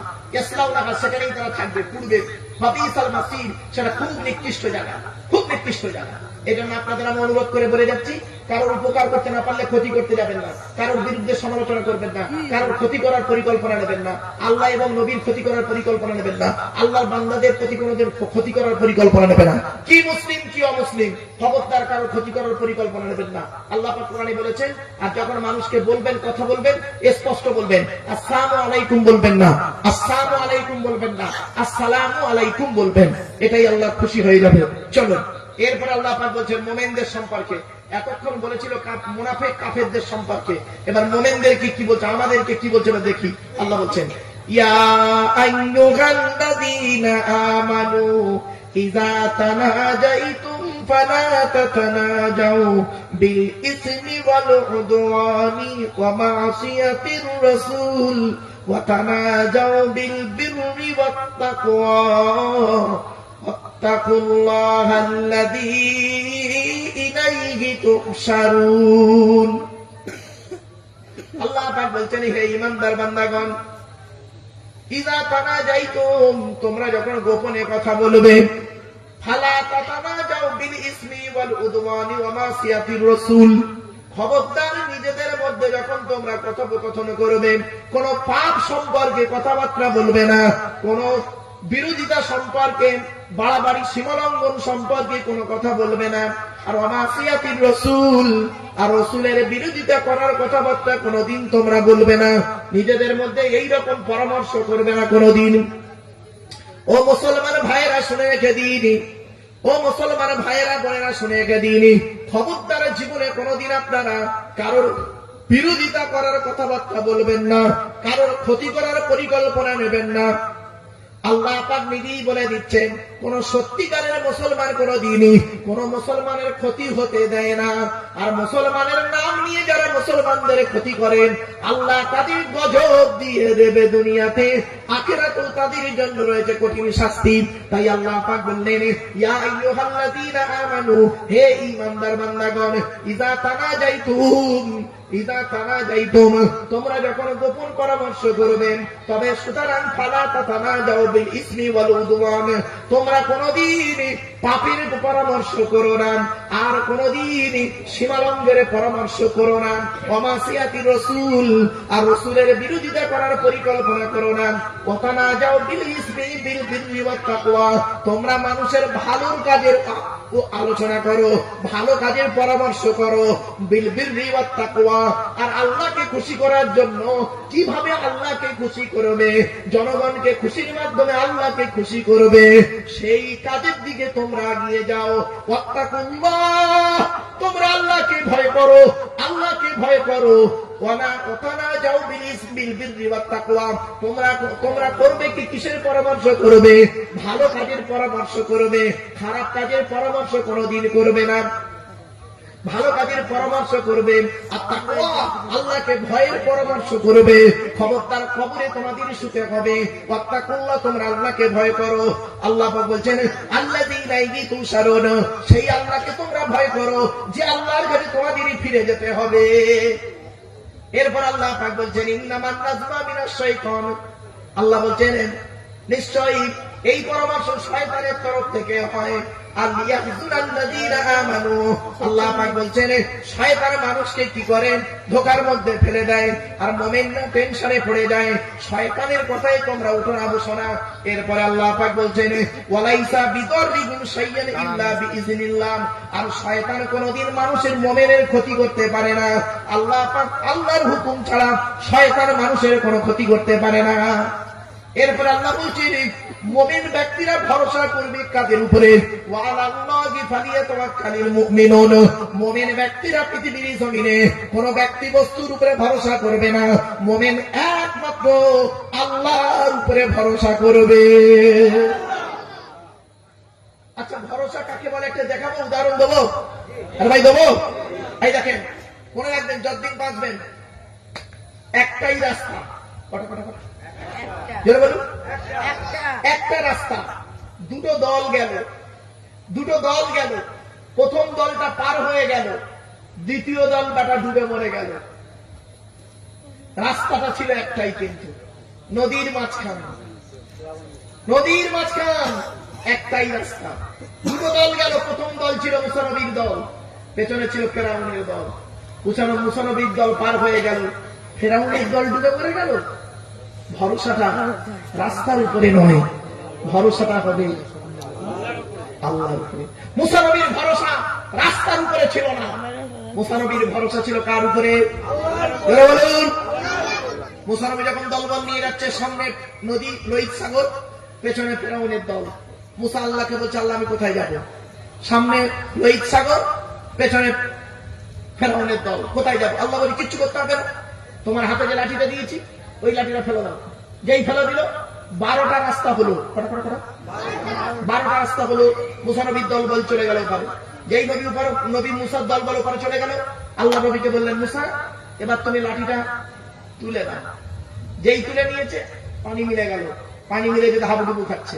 মুসা ফেরাউন হাবুডুবু খাচ্ছে। খেতে খেতে বলেছিল, ক্বালা আমানতু আন্নাহু লা ইলাহা ইল্লাল্লাযী আমানাত বিহি বানু ইসরাঈল ওয়া আনা মিনাল মুসলিমিন। ফেরাউন পানি খেতে খেতে বলছে, মরতে মরতে বলছে, আমি তাদের উপরে ঈমান আনছি, বনী ইসরাঈলরা যার উপরে ঈমান এনেছিল, আমি মুসলমানদের মধ্যে একজন। আল্লাহ বলল, আল আনা কথা সাইদা ক্বাবলু কুনতা মিনাল মুফসিদিন। 11 নম্বর পারায় আছে, আল আনা কথা সাইদা ক্বাবলু কুনতা মিনাল মুফসিদিন। এই তুই তো কিছুক্ষণ আগে আমার মুসার বিরোধিতা করছিলি, তা ঠিক আছে, ঠিক আছে, শোন, ফালিয়াউমা নুনাজ্জিকা বিবাদানিকা লিতাকুনা লিমান খালফাকা আয়া। তুই যেমন এই মরণের সময় এরকম বলছিস, যা যা, আজ থেকে আমি আল্লাহ তোর দেহটাকে কিয়ামত পর্যন্ত রেখে দেবো, যা। তোর দেহতে পচন ধরবে না। কেন রাখবো? তোকে দেখে সারা বিশ্বের মানুষ তারা যতদিন বাঁচবে তারা দেখবে যে এই সেই ফেরাউন দ্বিতীয় রামসিস। শুনে নিন, ওর অরিজিনাল নাম হলো রামসিস, দ্বিতীয় রামসিস। আর ফেরাউন হচ্ছে মিশরের বাদশাদের বলে ফেরাউন। কি বললো বাবা? আচ্ছা, মিশরের বাদশাদের বলে ফেরাউন। তো ও হলো দ্বিতীয় রামসিস। আজও পর্যন্ত মিশরের গোলাম মিউজিয়াম আজও রয়েছে। ভাবতে পেরেছেন? তো ভরসাটা করুন আল্লাহর উপরে। এই সানশাইন মালবেইয়া সানশাইন অ্যাসোসিয়েশন একমাত্র ভরসা করে আকাশের নিচে জমিনের উপরে, একমাত্র ভরসা থাকে এদের। একমাত্র ভরসা হলো আমাদের কার উপরে? আল্লাহর উপরে। আল্লাহ নিজেই বলেছেন, ইযা আযামতা ফাতাওয়াক্কাল আলাল্লাহ ইন্নাল্লাহা ইউহিব্বুল মুতাওয়াক্কিলিন।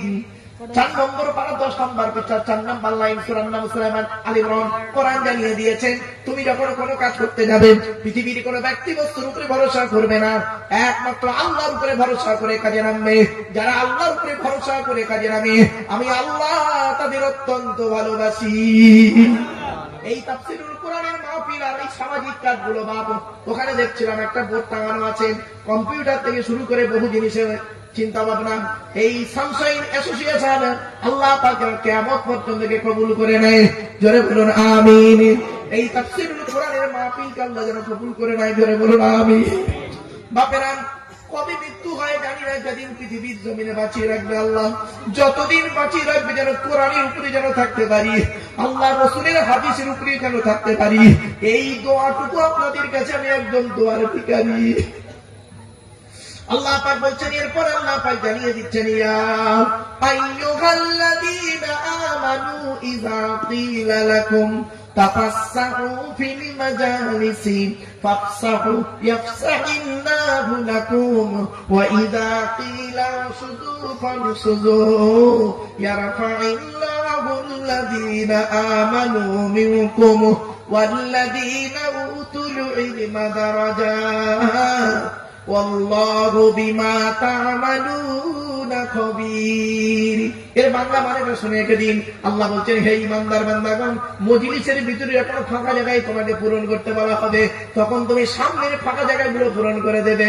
ইয়া আইয়ুহাল্লাযীনা আমানু, হে ঈমানদার বান্দাগণ, ইযা কিলা লাকুম, যখন তোমাদের কি বলা হবে, তাফাসসাহু ফিল মাজালিসি, মজলিসকে প্রশস্ত করে দাও।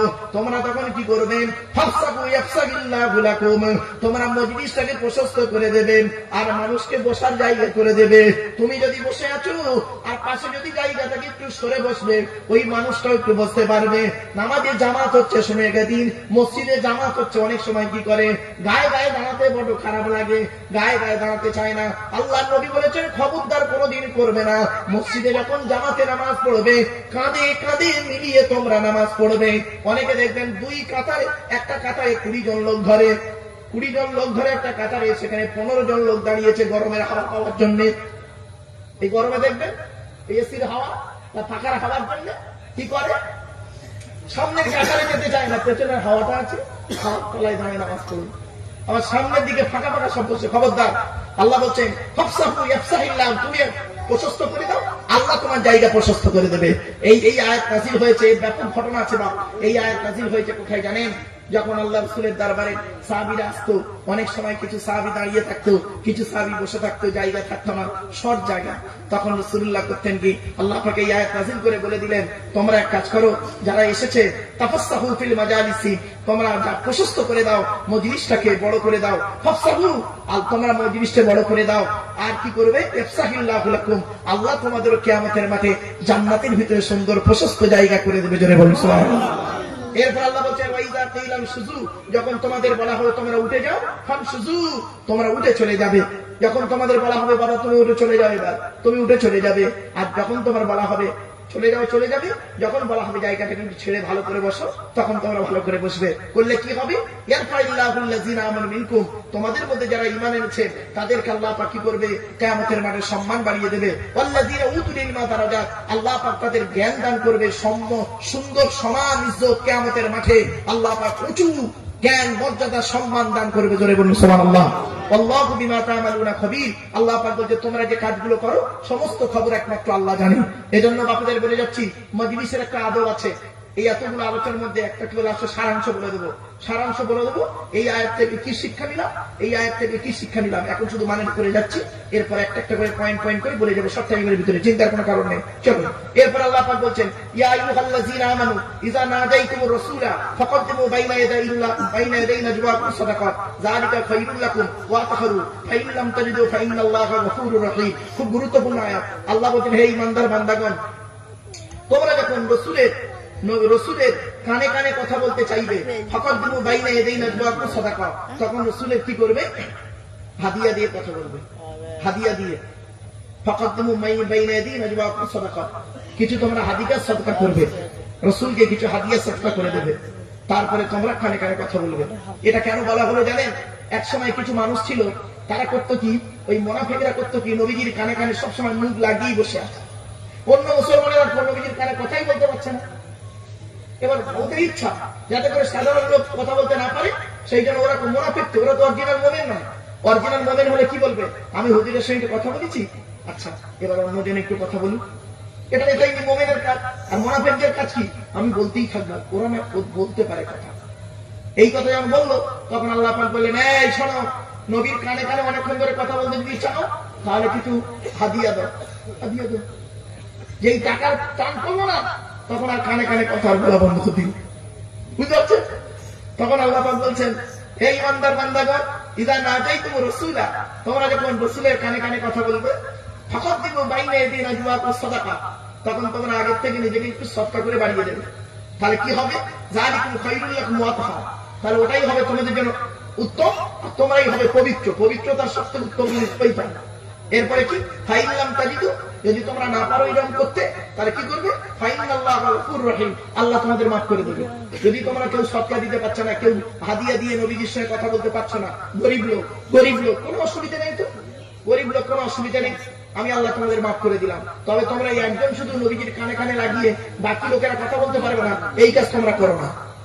এরপর আল্লাহ পাক বলছেন, কিছু কয়েকদিন পর ফের এই আয়াত নাযিল হলো, আশফাকতুম আন তুকদ্দিমু বাইনা ইয়াদাই নাজওয়াকুম সাদাকাত। ও তোমরা ভয় পেয়ে গেলে, আমি আল্লাহ বলেছি নবীজির কানে কানে কথা বলতে গেলে কিছু টাকা দিয়ে কথা বলবে, হাদিয়া দিয়ে কথা বলবে। এখন তোমরা এই কথা শুনে ভয় পেয়ে গেছো। ভয় পেয়ে গেছো? যারা মুনাফিক তারা ভয় খাবে, আর যারা মুনাফিক নয় তারা ভয় খাবে না। চলো তাই বলছেন, আচ্ছা যদি তোমরা নবীজির কানে কানে কথা বলতে গিয়ে যদি কোনো পয়সা না দাও, হাদিয়া যদি না দাও, তোফা যদি না দাও, তাহলে ঠিক আছে, কোনো অসুবিধা নেই। ওয়াতাবাল্লাহু আলাইকুম, আল্লাহ তোমাদেরকে ক্ষমা করে দিল। সুবহানাল্লাহ।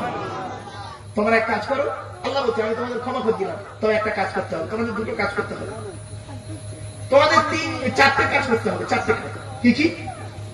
ফাকিমুস সালাত, সুতরাং তোমরা নামাজ কায়েম করে নাও। আর যদি পয়সা থাকলে কি করবে? ওয়াতুজ যাকাত, গরীব ফকির এতিম মিসকিনদেরকে যাকাত আদায় করো। কটা হলো? যারা বলো, এক নাম্বার কি? নামাজ আদায় করো। দু নাম্বার কি? যাকাত আদায় করো। তিন নাম্বারটা শোনো না, ওয়াতিউল্লাহ, তোমরা আল্লাহকে অনুসরণ করো, অর্থাৎ কোরআন মোতাবেক জীবন যাপন করো। কটা হলো? চার নাম্বারটা হলো রাসূলাহু, আল্লাহর নবীকে অনুসরণ করো। নবী যেভাবে খেয়েছে সেইভাবে খাও, নবী যেভাবে ঘুমিয়েছে সেইভাবে ঘুমাও, নবীজি যেভাবে ব্যবসা করেছে তুমি সেইভাবে ব্যবসা করো, নবীজি যেভাবে দিন ধর্ম প্রচার করেছে সেইভাবে দিন ধর্ম প্রচার করো, নবীজি যেভাবে সমাজ গঠন করেছে, নবীজি যেভাবে গরিবের পাশে দাঁড়িয়েছে, নবীজি যেভাবে ভালো ভালো কাজগুলো করেছে, অসহায় মানুষের পাশে দাঁড়িয়েছে, গরিবের পাশে দাঁড়িয়েছে, বিধবা মেয়েদের বিয়ের ব্যবস্থা করেছে, অসুস্থ মানুষকে রোগের ওষুধের ব্যবস্থা করেছে, সেই সানশাইন অ্যাসোসিয়েশন সেই কাজ করে যাচ্ছে। আল্লাহ যেন এই সংস্থাকে কবুল করে নেয়, বলুন আল্লাহুম্মা আমিন। বাপেরা, কেন কথাগুলো আমি বলছিলাম, এই আয়াতের তাফসীরের ভিতরে সব চলে আসবে। শুধু এই সানশাইন কেন, আপনারাও করতে পারেন, আপনারাও ভালো কাজ করুন, কোনো অসুবিধা নেই। উদ্দেশ্য একটাই থাকবে, আল্লাহকে খুশি করা।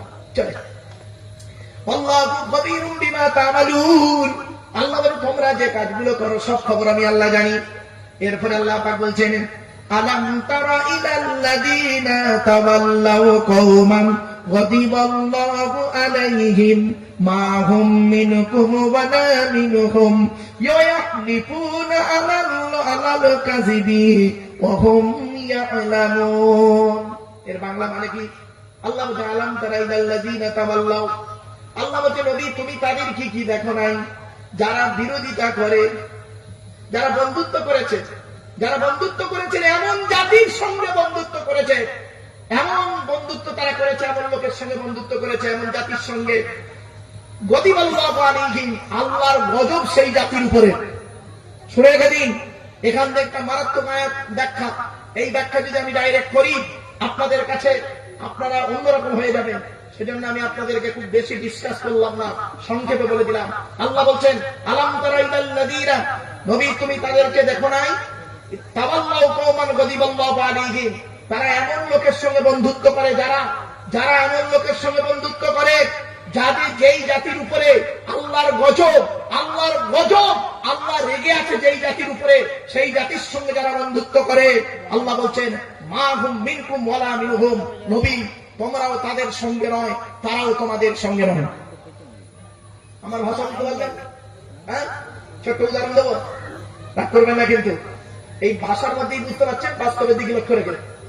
আল্লাহ বলছেন ওই সমস্ত লোকের প্রতি আল্লাহর গজব যাদের সঙ্গে তারা বন্ধুত্ব করবে। নবী তুমি দেখবে যারা বন্ধুত্ব করে এমন জাতির সঙ্গে, যে জাতির উপরে আল্লাহর গজব, আল্লাহ লানত, আল্লাহ অভিশাপ দিয়েছে যেই জাতির উপরে, সেই জাতির সঙ্গে যারা বন্ধুত্ব করে নবী তাদের সঙ্গে তোমার কোনো সম্পর্ক নেই, তোমার সঙ্গে তাদের কোনো সম্পর্ক নেই। তারা কি বলে? যারা বন্ধুত্ব করে তারা বলে ওয়ায়াহলিফুনা আলাল কাযিব, তারা কসম, মিথ্যা কসম করে বলে। মিথ্যা কসম কি? ওরে আব্দুল্লাহ বিন মারুফ, ওরা মুসলমান, তোদের সঙ্গে আল্লাহর কসম করে বলি তোদের সঙ্গে আমরা আছি, তোদের হিতাকাঙ্ক্ষী, তোদের দায় বিপদে আমি আছি, তোদের কোনো চিন্তা নাই। আল্লাহ বলে ওরা মিথ্যা কসম দিচ্ছে, সুযোগ পেলেই ও আবার ওদের সঙ্গে জুড়ে যাবে।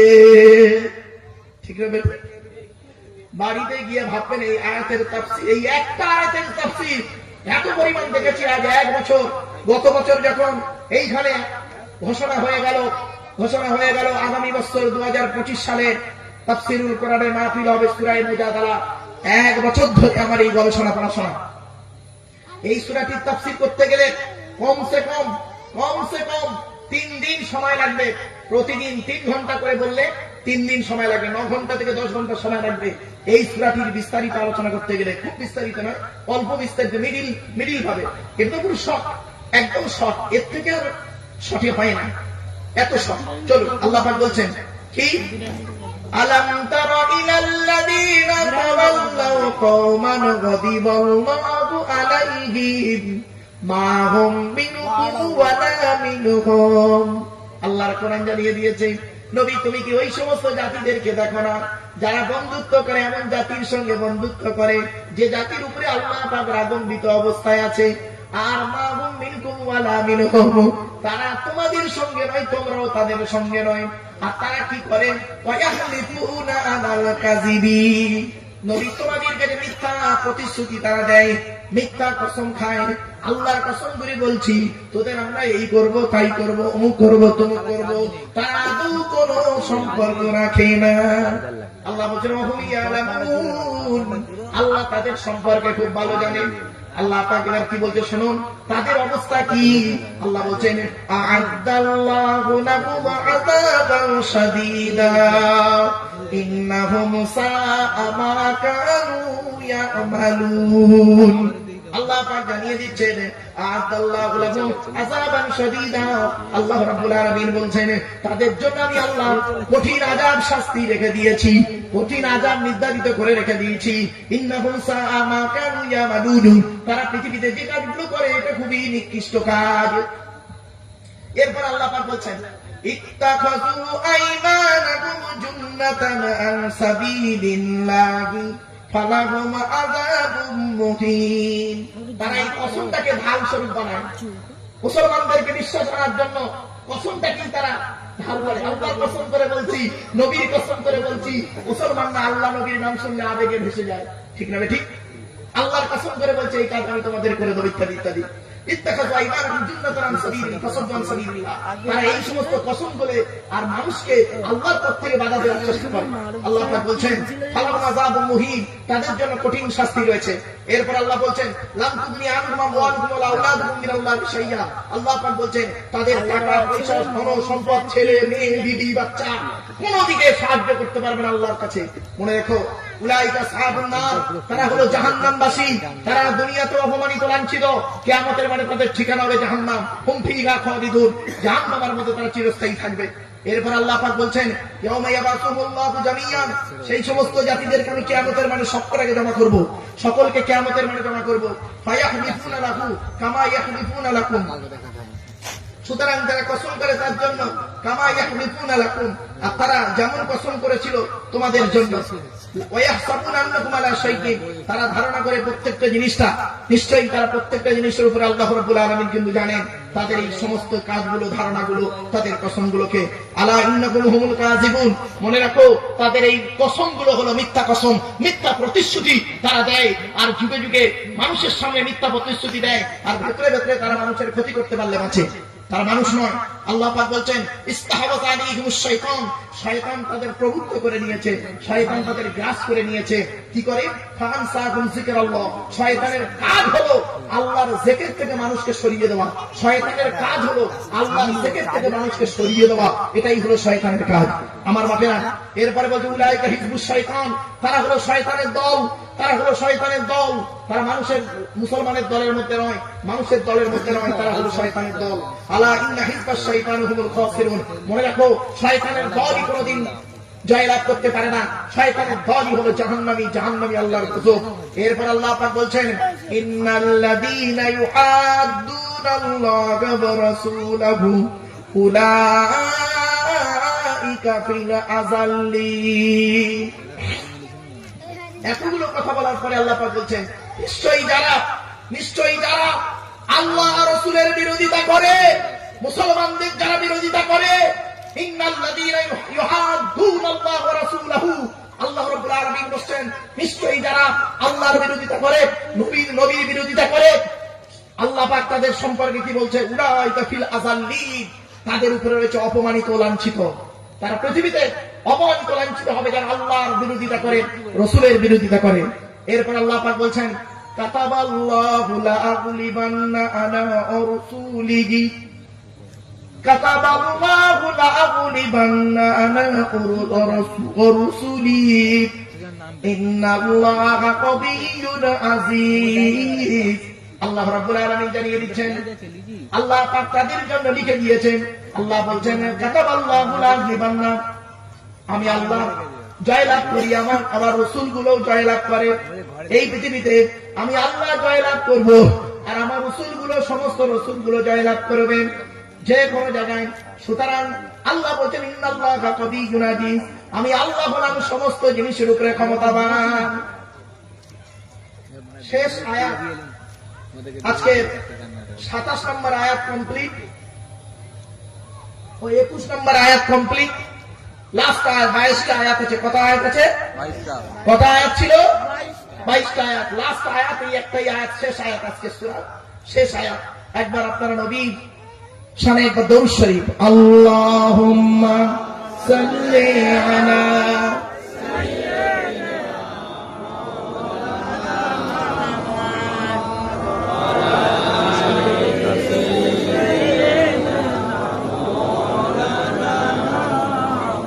আমার বাপেরা। আমি আপনাদেরকে একটা কথা বলেছিলাম, মনে আছে? কোন মেয়েকে বউমা করবেন মনে আছে? বলেছিলাম যে মেয়ের মধ্যে 6টা গুণ পাবে। কোন ছেলেকে জামাই করবেন? যে ছেলের মধ্যে 2টা গুণ পাবে। সুবহানাল্লাহ। আমার বাপেরা আজকে দেখতে পাচ্ছি আজকের এই মালবরিয়া এত লোক এসছে কল্পনার বাইরে, এত লোক এসছে। আলহামদুলিল্লাহ, জোরে বলেন সুবহানাল্লাহ। নারায়ে তাকবীর, নারায়ে তাকবীর। আল কোরআনের আলো, আল কোরআনের আলো, আল হাদিসের আলো, আল হাদিসের আলো, আল কোরআনের আলো, নারায়ে তাকবীর। একবার দরুদ শরীফ। আল্লাহুম্মা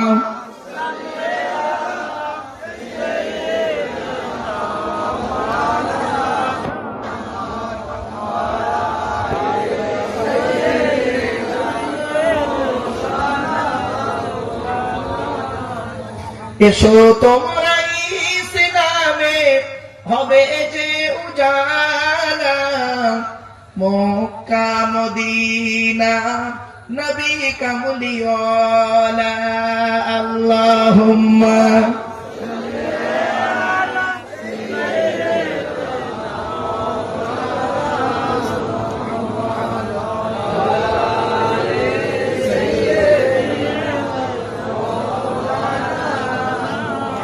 বিগত 1 মাস আপনারা সিয়াম সাধনা করেছেন, 1 মাস রোজা রেখেছেন তো? ওই বলুন না, রোজার পরে আমরা ঈদের নামাজ পড়ে আজকের কয়েকদিন পরেই আজকের এই তাফসীরুল কোরআন মাহফিল। তো রোজা সম্পর্কে, ঈদ সম্পর্কে আমার লেখা কিছু ছড়া, একটা ছোট্ট ছড়া বলবো শুনে নিন, মানেটা শুনুন, শুনলে বুঝতে পারবেন। আমার নিজের সুর দেওয়া, নিজেরই লেখা অল্প কিছু। আসুন। বুক ভরা শোক নিয়ে বিদায়ী রমজানে ঈদের সালাম পাঠিয়ে দিলাম নবী পাকের নামে। জোরে বলা যাবে না? বুক ভরা শোক নিয়ে বিদায়ী রমজানে ঈদের সালাম পাঠিয়ে দিলাম নবী পাকের নামে।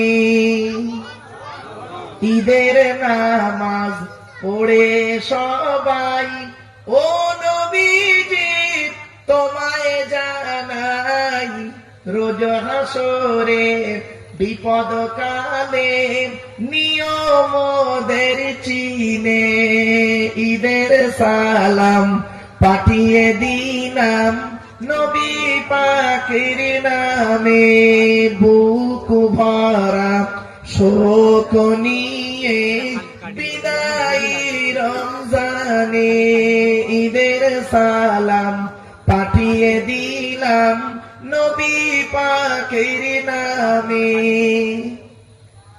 একটি মাস রোজা রেখে না খাইও ভুকা থেকে, একটি মাস রোজা রেখে না খাইও ভুকা থেকে, সব কষ্ট দূর হয়ে যায় ঈদুল ফিতর দিনে, সব কষ্ট দূর হয়ে যায় ঈদুল ফিতর দিনে। ঈদের সালাম পাঠিয়ে দিলাম নবী পাকের নামে।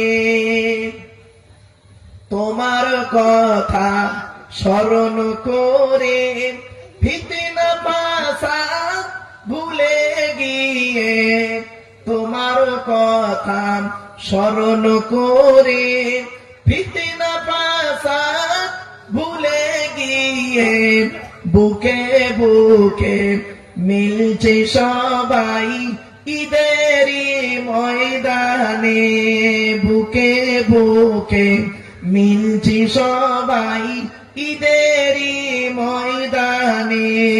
ঈদের সালাম পাঠিয়ে দিলাম নবী পাকের নামে। নামাজে রোজা পালন করে তোমার আশায় থাকি পড়ে, নামাজে রোজা পালন করি তোমার আশায় থাকি পড়ে। জিন্দেগিতে তাকিয়ে আছি তোমার দিদার পানে, জিন্দেগিতে তাকিয়ে আছি তোমার দিদার পানে। ঈদের সালাম পাঠিয়ে দিলাম নবী পাকের নামে।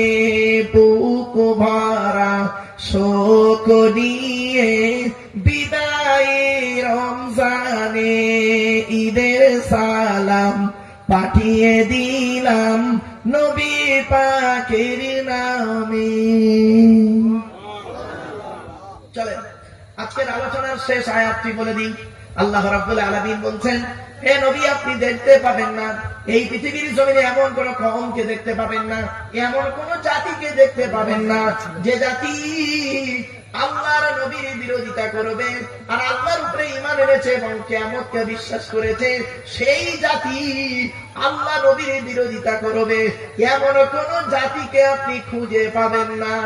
এই পৃথিবীতে ওই জাতি যে জাতি আল্লাহকে বিশ্বাস করেছে, নবীকে বিশ্বাস করেছে, কিয়ামতকে বিশ্বাস করেছে, ওই জাতি জীবনে কোনোদিন আল্লাহ নবীর বিরোধিতা করবে না। শুধু তাই নয়, আরো কি করবে, সে তাদের বাপ হোক, মা হোক, দাদা হোক, চাচা হোক, যেই ভাই হোক আর আত্মীয় স্বজন হোক, যে ব্যক্তি আল্লাহ রাসূলের বিরোধিতা করে তার সঙ্গে জীবনে কোনোদিন বন্ধুত্ব করবে না। আপনি যদি এটা কখন নাজিল হলো, পক্ষে আছে ছেলে আর মুসলমানদের বিরুদ্ধে বিপক্ষে আছে বাপ। কি আশ্চর্য দেখুন, ইসলাম কাকে বলে। এদিকে ছেলে দাঁড়িয়ে আছে মুসলমানদের পক্ষে তরোয়াল নিয়ে, আর ওদিকে বাপ দাঁড়িয়ে আছে বিরোধী পক্ষ। এদের সম্পর্ক ব্লাডের সম্পর্ক, বাপ আর বেটা। বেটা হলো কি মুসলমানদের পক্ষে আর কাফেরদের পক্ষে রয়েছে বাপ। সামনে পড়ে গেছে বাপ, এখন কি করবে? বাপ সামনে পড়ে গেছে, বাপ কিন্তু এখন শত্রু আমার। তখন ইতস্ততা বোধ করছে, তখন একজন ব্যক্তি বলল, ওরে দুনিয়ার মানুষ, আল্লাহ পাক বললেন, লা তাজিদু কওমান ইয়াউমিল আখির, নবী এমন কোন কওমকে আপনি পাবেন না যারা ঈমান এনেছে, আল্লাহর উপরে, কিয়ামতকে বিশ্বাস করেছেন, ইউআদ্দুনা মান হাদ্দাল্লাহ ওয়া রাসূলাহু, আর তারা কি করেছেন, এমন মানুষকে আপনি কোনোদিন পাবেন না যারা অতিক্রম করবে, সীমালঙ্ঘন করবে, আল্লাহ এবং তার রাসূলকে সীমালঙ্ঘন করবে, এমন জাতিকে আপনি পৃথিবীতে পাবেন না। মনে রাখবেন যে খাঁটি ইমানদার হবে, যদিও তার বাপ হয়, তার চাচা হয়, তার ভাই হয়, দাদু হয়, ভাই হয়, আত্মীয় স্বজন হয়, তারা কি করবে, একমাত্র আল্লাহর পথে, বিরোধী যতই হোক না কেন আল্লাহ রাসূলের পথে থাকবে। বাপ যদি আল্লাহর বিরুদ্ধে যায়, কোরআনে বলা হয়েছে, অন্য আয়াতে বলা হয়েছে, বাপ যদি আল্লাহর বিরুদ্ধে যায় খবরদার বাপের কথা মানা চলবে না। ভাই যদি আল্লাহর বিরুদ্ধে যায়, দাদু যদি আল্লাহ রাসূলের বিরুদ্ধে যায়, তোমার আত্মীয় স্বজন যদি আল্লাহ নবীর বিরুদ্ধে যায়, খবরদার তুমি তোমার বাম্মার কথা তখন শুনবে না। আল্লাহ পাক কোরআনে বলে দিয়েছেন, আবার আল্লাহ বলেছেন, তবে বাম্মার কথা শুনবে না। ওয়াসাহিবুহুমা ফিদ দুনিয়া মারুফা, পৃথিবীর জমিনে তোমরা যতদিন বেঁচে থাকবে বাম্মার সঙ্গে ভালো ব্যবহার করবেন। তবে হ্যাঁ, যুদ্ধের ময়দান থেকে শুরু করে এই জায়গায় কোনোদিন বাপের সঙ্গে কোনো কনসিডার করতে যাব না। তুমি একটা দলে রয়েছে ইসলাম, আল্লাহ এবং রাসূলের দলে, আর তোমার বাপ রয়েছে আল্লাহ এবং রাসূলের বিরুদ্ধে দলে। সুতরাং সেই বাপের প্রতি তোমার দয়া করার কোনো প্রশ্নই আসে না। এরপর আল্লাহ পাক বললেন, উলাইকা কাতাবা ফি কুলুবিহিমুল ঈমান, আল্লাহ রাব্বুল আলামিন তাদের জন্য লিখে রেখেছেন, তাদের অন্তরে ঈমান থেকে দিয়েছেন। ওয়া আইয়াদাহুম বিরূহিম মিনহু, আল্লাহ পাক তাদেরকে সহযোগিতা করেছেন ফেরেশতার মাধ্যমে। আল্লাহ পাক বলছেন, যারা আল্লাহকে ভালোবেসেছে, নবীকে ভালোবেসেছে, আল্লাহ রাব্বুল আলামিন তাদের সম্পর্কে জানিয়ে দিয়েছে, ওয়া ইউদখিলুহুম জান্নাতিন তাজরি মিন তাহতিহাল আনহার খালিদিনা ফিহা রাদিয়াল্লাহু আনহুম ওয়া রাদু আনহু উলাইকা হিজবুল্লাহ আলা ইন্না হিজবাল্লাহি হুমুল মুফলিহুন। আল্লাহর কোরআন জানিয়ে দিয়েছেন, ওই সমস্ত মানুষ যারা আল্লাহকে ভালোবেসেছে, রাসূলকে ভালোবেসেছে, পৃথিবীর সব চাইতে আল্লাহ নবীকে তারা আগে দিয়েছে, তাদেরকে আল্লাহ জান্নাতের মধ্যে প্রবেশ করাবে। এমন জান্নাত, তার তলদেশে নহর চলতে থাকবে, ওই জান্নাতের ভিতরে তারা চিরস্থায়ী থাকবেন। রাদিয়াল্লাহু আনহুম ওয়া রাদু আনহু, আল্লাহ পাক তাদের উপরে খুশি হয়ে গেলে তারাও আল্লাহর উপরে খুশি হয়ে গেছে।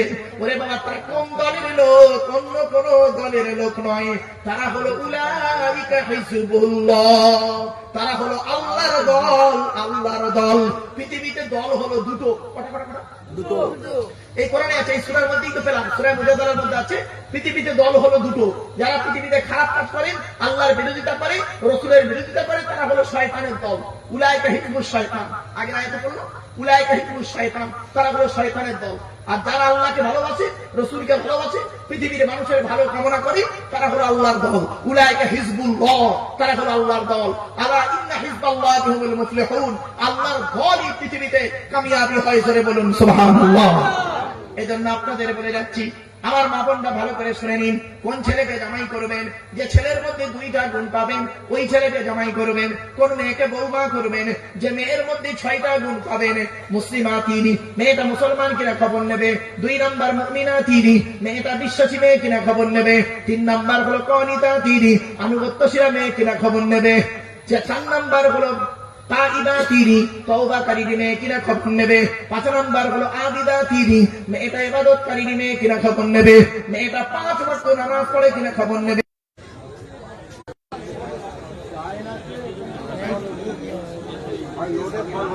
দরুদ শরীফ আল্লাহুম্মা সাল্লি আলা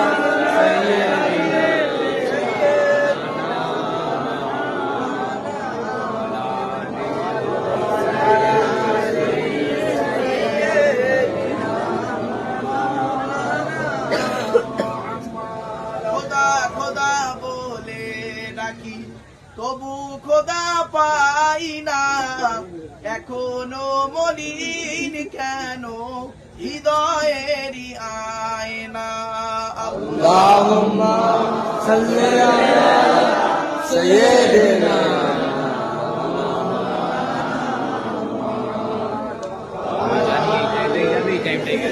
অনেক চালি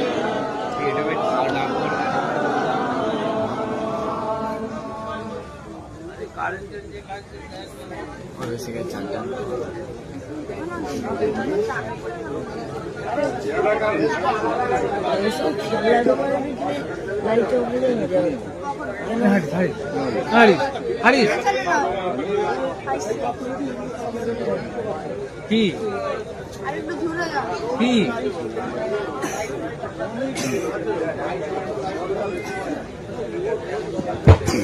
হ্যালো বাপে বেস্ট বেস্ট, আর এক মিনিট কেউ উঠবেন না, শোনেন, এই দোয়া হয়ে যাবে, দোয়া হয়ে যাবে। মেয়েদের 6টা গুণ কি কি? মুসলমান কিনা খবর নেবে, বিশ্বাসী মেয়ে কিনা খবর নেবে, মুমিনাতি, কনিতাতি, আনুগত্যশীল মেয়ে কিনা খবর নেবে। 4 নাম্বার তাইবাতি, তওবাকারী মেয়ে কিনা খবর নেবে। আবিদাতি, ইবাদতকারী মেয়ে কিনা খবর নেবে, মেয়েটা নামাজ পড়ে কিনা খবর নেবে। 6 নাম্বার হলো সাইহাতি, রোজাদার মেয়ে কিনা খবর নেবে। এই 6টা গুণ বিশিষ্ট মেয়েকে বিয়ে করলে দুনিয়াতে শান্তি সম্মান পাবে, আখিরাতে জান্নাত পেয়ে যাবে, জোরে বলুন। শুধু তাই নয়, মা বোনেদের বলে যাচ্ছে, আমার মায়েরা বোনেরা, অনেক কষ্ট করে আপনারা এসেছেন এই তাফসীরুল কোরআনের মাহফিলে। এই তাফসীরুল কোরআনের মাহফিলে এসেছেন মায়েরা বোনেরা, আজকের একটা মারাত্মক কথা শুনে যান। আমি আপনাদেরকে বলেছিলাম যে বাড়িতে আপনার মা বোন মেয়ে বউ 4 শ্রেণীর মেয়ে আছে, তাই তো নাকি? এই 4 শ্রেণীর মেয়ে জান্নাতি না জাহান্নামী? আমার মায়েরা বোনেরা শুনে নিন, ভুল বুঝবেন না। আল্লাহ নবীকে জিজ্ঞাসা করা হলো, ইয়া রাসূলুল্লাহ, ইয়া রাসূলুল্লাহ, আপনি একটু দয়া করে বলুন, আমাদের বাড়িতে 4 শ্রেণীর মেয়ে ছেলে আছে, মা বোন মেয়ে বউ, এরা জান্নাতি না জাহান্নামী কি করে বুঝবো? আল্লাহ নবী বললেন, শোনো, তোমরা এই এই অভ্যাসগুলো যখন যে মেয়ের মধ্যে পাবে, সেই মেয়েকে বুঝে নেবে আপনার মা বোন মেয়ে বউ যতই নামাজ পড়ুক, রোজা রাখুক, হজ করুক, জাহান্নামী জাহান্নামী জাহান্নামী। 1 নাম্বার কি? 1 নাম্বার হলো ওই মেয়ে ছেলের প্রতি আল্লাহর গজব পড়বে। ওই মেয়ে ছেলের প্রতি আল্লাহর গজব পড়বে যে মেয়ে ছেলে তার স্বামীর সঙ্গে যখন কথা বলে, স্বামীর সঙ্গে যখন কথা বলে, স্বামীর সঙ্গে যখন কথা বলে, মেজাজ দিয়ে কথা বলে। কি দিয়ে?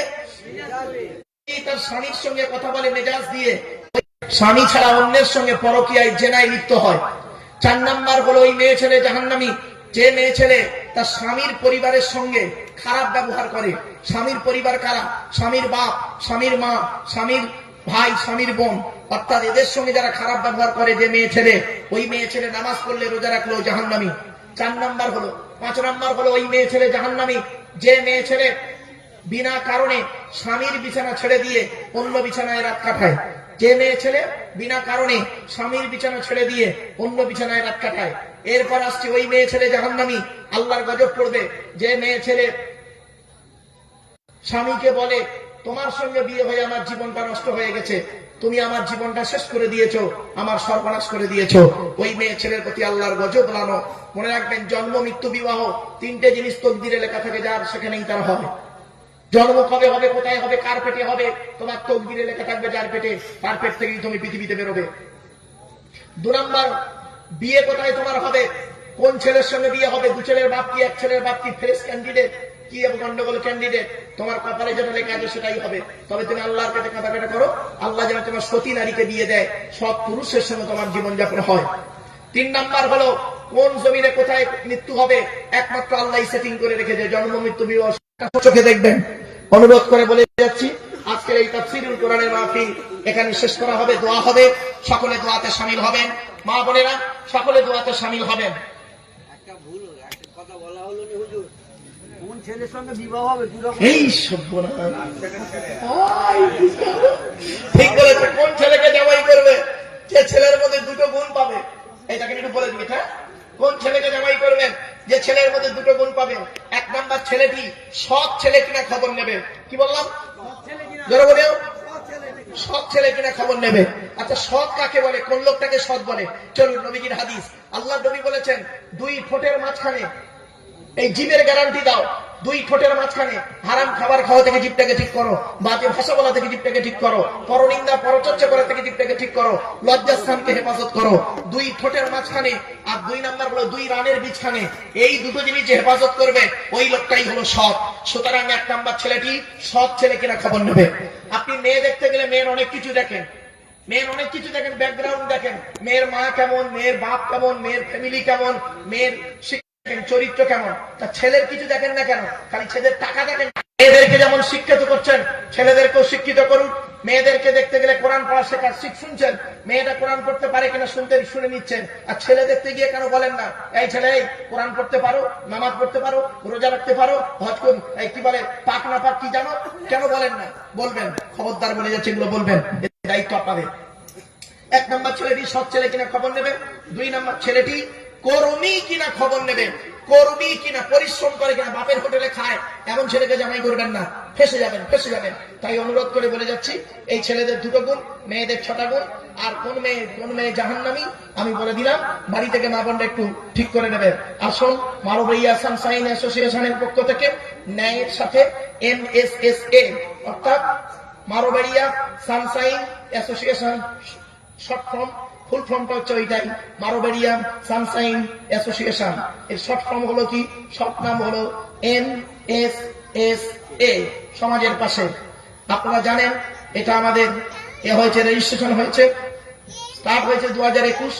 আজ রেজিস্ট্রেশন নাম্বার আপনারা সকলে শুনে নিন, S002755 of 2022-2023। Village Marobaria, post office Gopalnagar, PS Kolaghat, district Purba Medinipur, West Bengal, India. Pin number 721130। আচ্ছা, এভাবে বলছি কেন, এটা শুধু এই কজন শোনার জন্য নয়, কয়েক লক্ষ মানুষ সারা পৃথিবীতে শুনছে এটা। ওই জন্য আমি ওয়েস্ট বেঙ্গল, ইন্ডিয়া ঠিকানাটা বললাম, যাতে করে মানুষ জানতে পারে কোন জায়গায় হচ্ছে এটা।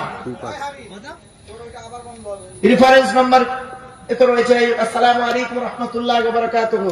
আজকে তারিখ হলো 6/4/2025। এক নজরে বাইতুল ফান্ডের আয়ের হিসাব ও নিকাশ 9 মার্চ 2024 থেকে 5 এপ্রিল 2025 পর্যন্ত, অর্থাৎ 1 বছরের আয় এবং ব্যয়ের হিসাব শুনে নিন। 1 নম্বর, সুদ বিহীন ঋণ দেওয়া হয়েছে। সুদ বিহীন ঋণ দেওয়া হয়েছে 78,000 টাকা। 2023-24 ছিল 30,000 টাকা। তাও অর্থাৎ বেড়েছে কত টাকা, বুঝতে পারছেন? কত টাকা বেড়ে গেছে? 30,000 টাকা ছিল গত বছরে, এবছরে আমরা ঋণ দিয়েছি মানুষের কাছে 78,000 টাকা। চলে বলুন সুবহানাল্লাহ, নারায়ে তাকবীর। এবার আসছে 2 নম্বর পয়েন্ট, শিশু সহ বয়স্কদের স্বাস্থ্য পরিষেবার জন্য নেবুলাইজার মেশিন ক্রয় হয়েছে 2 পিস, 3,000 টাকা। শিক্ষা বাবদ, এই চিকিৎসা বাবদ এককালীন দান হয়েছে 14,000 টাকা।